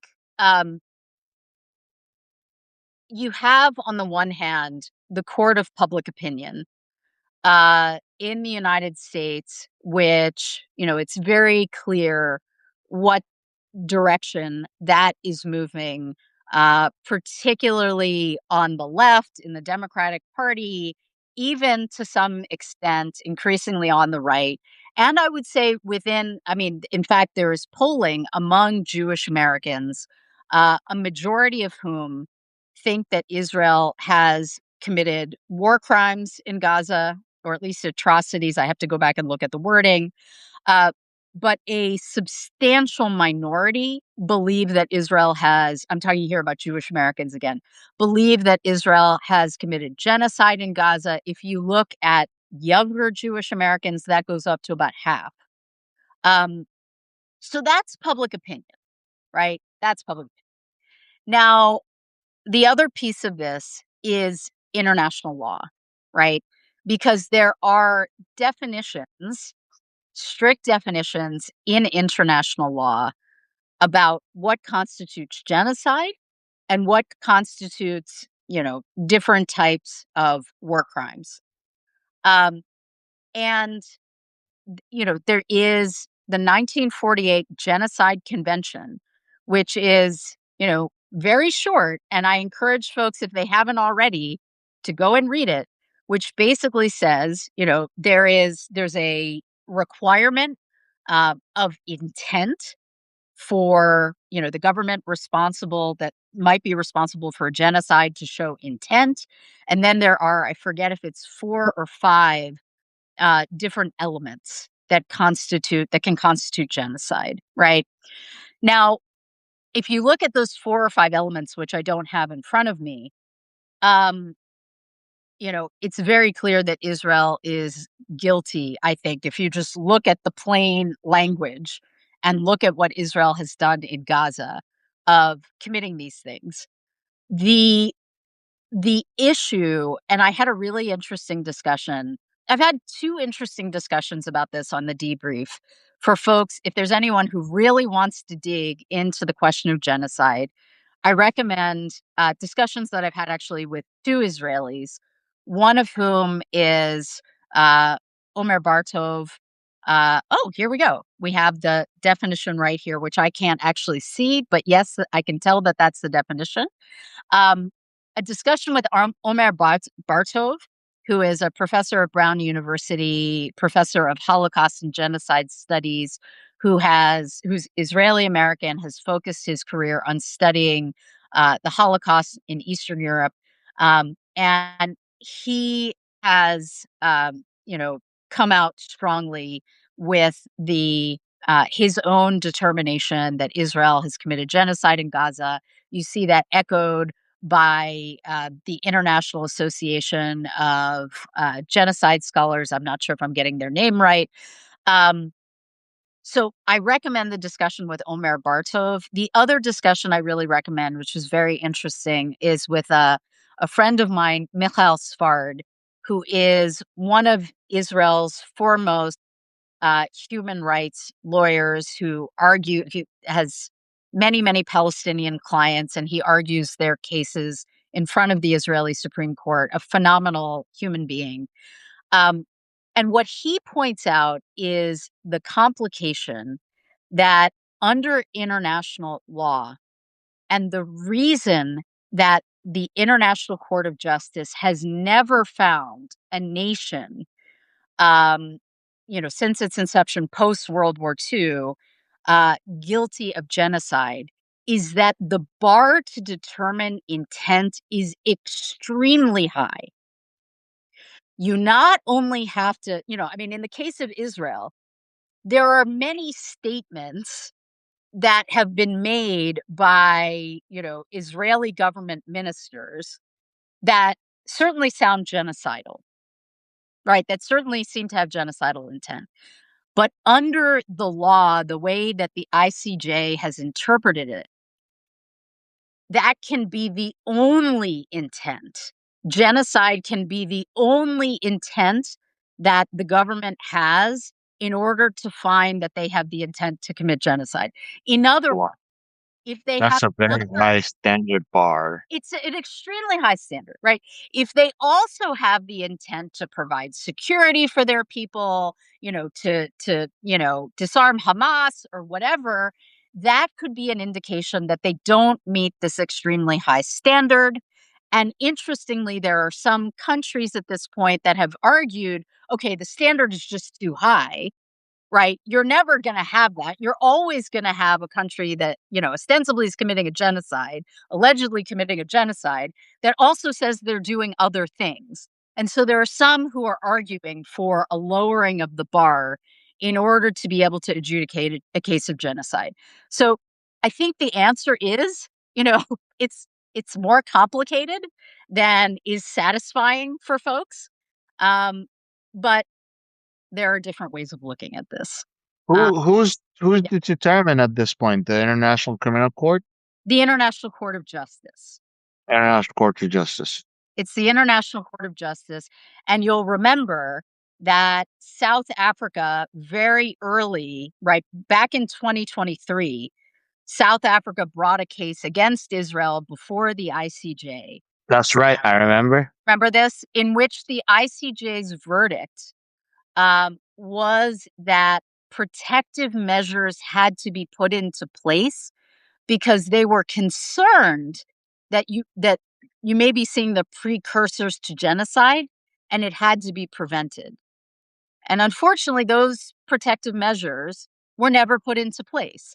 And things got far, far worse in terms of what I think are, at minimum, war crimes that you saw Israel commit, right?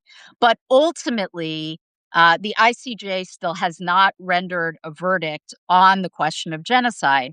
And for the reasons I've discussed, it may be hard for them to determine that, as horrific as what Israel has done, as much as, it certainly looks and smells. And if you look at the definition, it certainly looks like genocide. And there are genocide scholars who have come to that determination, including Jews, including Israelis, etc. It may be difficult for the International Court of Justice to actually find that to be the case. That's very, very helpful, actually. Thank you. By the way, I did lie. I have one more question, but if you stuck around until now, I need you to do me a big favor. Go and click on my name up there. You're gonna find the Professor Debra Shushan. Click on her account, subscribe to her, and then after you have subscribed to her after this live stream, go and become a paid subscriber. She is amazing. She knows exactly what she's talking about, and you subscribing to her tell the algorithm that you love her content and you want to see more of her content. The algorithm on Substack treats you different when you have more paid subscribers. So please, go ahead and subscribe to her. She gives you direct insight to the situation. Usually, you have to take classes at the university to get the level of insight that she has, or you have to be in intelligence agencies. You have her here giving you that information now. Please subscribe to her. Thank you, Wajeeh. That's incredibly, incredibly kind. I really appreciate that. And I'm so glad to see that you're developing an amazing audience here on Substack and providing so much great information for your viewers as well. So thank you so much for that. Absolutely. I was going to ask you, that totally slipped my head. Do you know anything about Section 219, Section 1417? Uh, Absolutely. Yes, and it's Section 219 in the House version of the NDAA and 1217 in the Senate version of the NDAA. And yes, I have done a lot about this on the debrief. I especially recommend a couple of conversations, but if you're just going to watch one, watch the conversation with Josh Hall, who worked in the State Department on arms transfers. If folks don't know what I'm talking about, very briefly, these are the sections of the National Defense Authorization Act, the NDAA, that provide for an unprecedented U.S. Israeli defense integration. And yes, we talked about this a lot on the debrief, because it is a fundamental change, a really important, significant change from what has been the U.S. Israeli relationship fundamentally, which included certainly very significant defense cooperation and obviously vast, vast amounts, $3.8 billion in aid a year under the Obama Netanyahu 10-year memorandum and all of that. But now in the NDAA, you have this provision that would, take things a step further, to unprecedented U.S. Israeli military integration when it comes to cyber and AI and other technology. Very, very Well, problematic in a nutshell. So there's a real question. The NDAA is typically known as must pass legislation. I think the NDAA is very problematic for a host of reasons. Section 219 and 1217 in the House and Senate versions are absolutely problematic. But I think it's also just fundamentally problematic that we are talking about over $1.1 trillion of funding in a single year for the U.S. whew, military. Given what we are seeing the Trump administration do in Iran and elsewhere, this is something that, and so what we saw last week actually was Senate Democrats, um, uniformly in terms of those who voted on the NDAA, prevent the NDAA from moving forward. In order for that bill to move forward, it requires 60 senators to approve cloture. I And remember. Democrats basically stayed united and prevented it from moving forward. Largely, I mean, I would say really exclusively because of Iran. Right, because of Trump's escalation in Iran. They weren't doing it because of this Israel provision, but the NDAA is problematic for a number of reasons. It's good to see the Democrats actually taking this action. And I think it's really important for Americans, whoever your members of Congress are, whether they're Democrats or Republicans, to make clear your perspective on the NDAA and other pertinent legislation.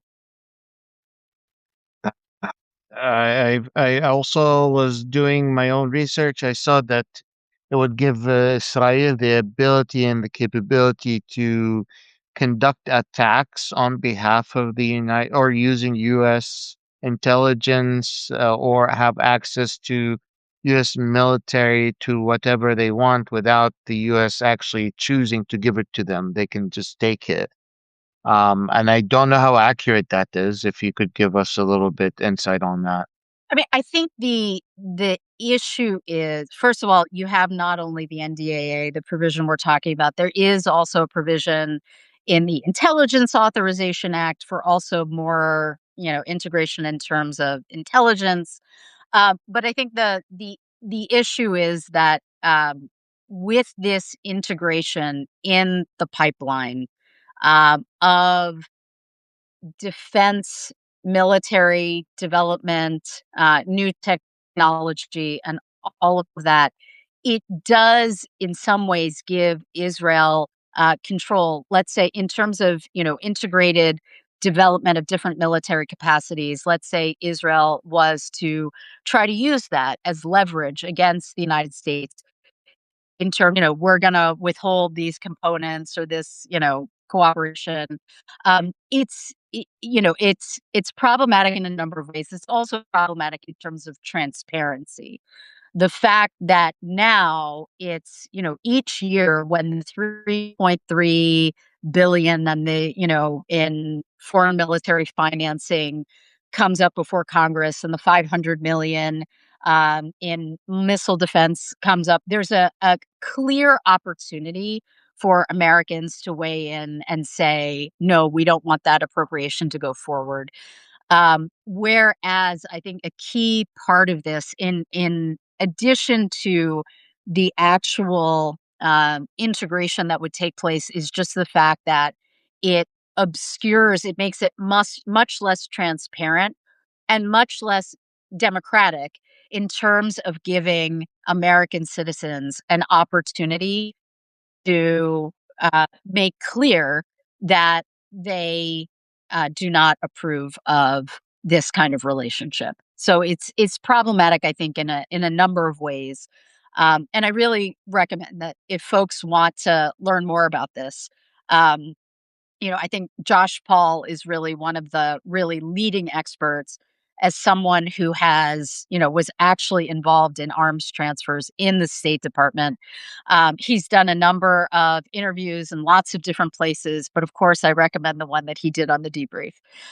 So that'll give you, I think, a lot more insight. Send Exactly. that to me. I'll share it around. Oh, great. I will. I will. But that, gives a really good sense of exactly what we're talking about in terms of the consequences. What gives you hope about the Middle East? That's so we could end the show. Woo! It's it's a hard one right now, isn't it? I mean, look, there's a lot to be really, really concerned about, particularly in terms of what's happening between the United States and Iran. Um, I if there's I focus as you know, I focus quite a bit on Israel Palestine. If there one of the main things that gives me hope are changing attitudes that are happening within the Jewish community on the one hand, the Jewish American community where I sit, the solidarity that you see between Jewish Israelis and Palestinians and their allies in the United States and elsewhere. Still a need for a hell of a lot more uh, th- than what we have, obviously. But I mean, in terms of where I look for hope, I mean, on my program, I feature a lot of these voices. I feature a lot of um, the Israelis who I think are doing courageous work, partnering together with Palestinians. Feature a lot of Palestinian voices as well who speak about what's happening on the ground in the West Bank and Gaza. And, in terms of being able to feature that kind of solidarity, not to mention solidarity here in the United States between Jewish Americans and Muslim Americans vis-a-vis American politics. That's not what you asked about in terms of the Middle East, although sometimes it has to do with US policy vis-a-vis the Middle East. Um, but it's that kind of solidarity that gives me hope, and we need so much more of it. And I think, in terms of my own role, that's what I try to do, try to build, try to lift up. Thank you so much. It's been a pleasure. You guys all heard Professor Shushan talk herself and explain to you the complications of the Middle East, the unfiltrated facts. Please go subscribe to her. If you're watching this after this, you're definitely watching a recording. I'll plan to put it on YouTube so you will all have access to it. Hopefully, we'll have you over again. Inshallah. Inshallah, God willing. Thank you so much. And I will about to curse because that's part of my motto. Uh, I said you may not fuck with politics, but politics will always fuck with you. Indeed. So take True. your time. Understand that you may not have a choice but getting involved. Thank you so much for listening. Thank you for choosing to get informed. Thank you for deciding that you want to spend your time with us. Like, subscribe, and share. And as always, we'll see you next time. Thanks so much, Waji. Thanks, everyone. Bye bye. Bye bye.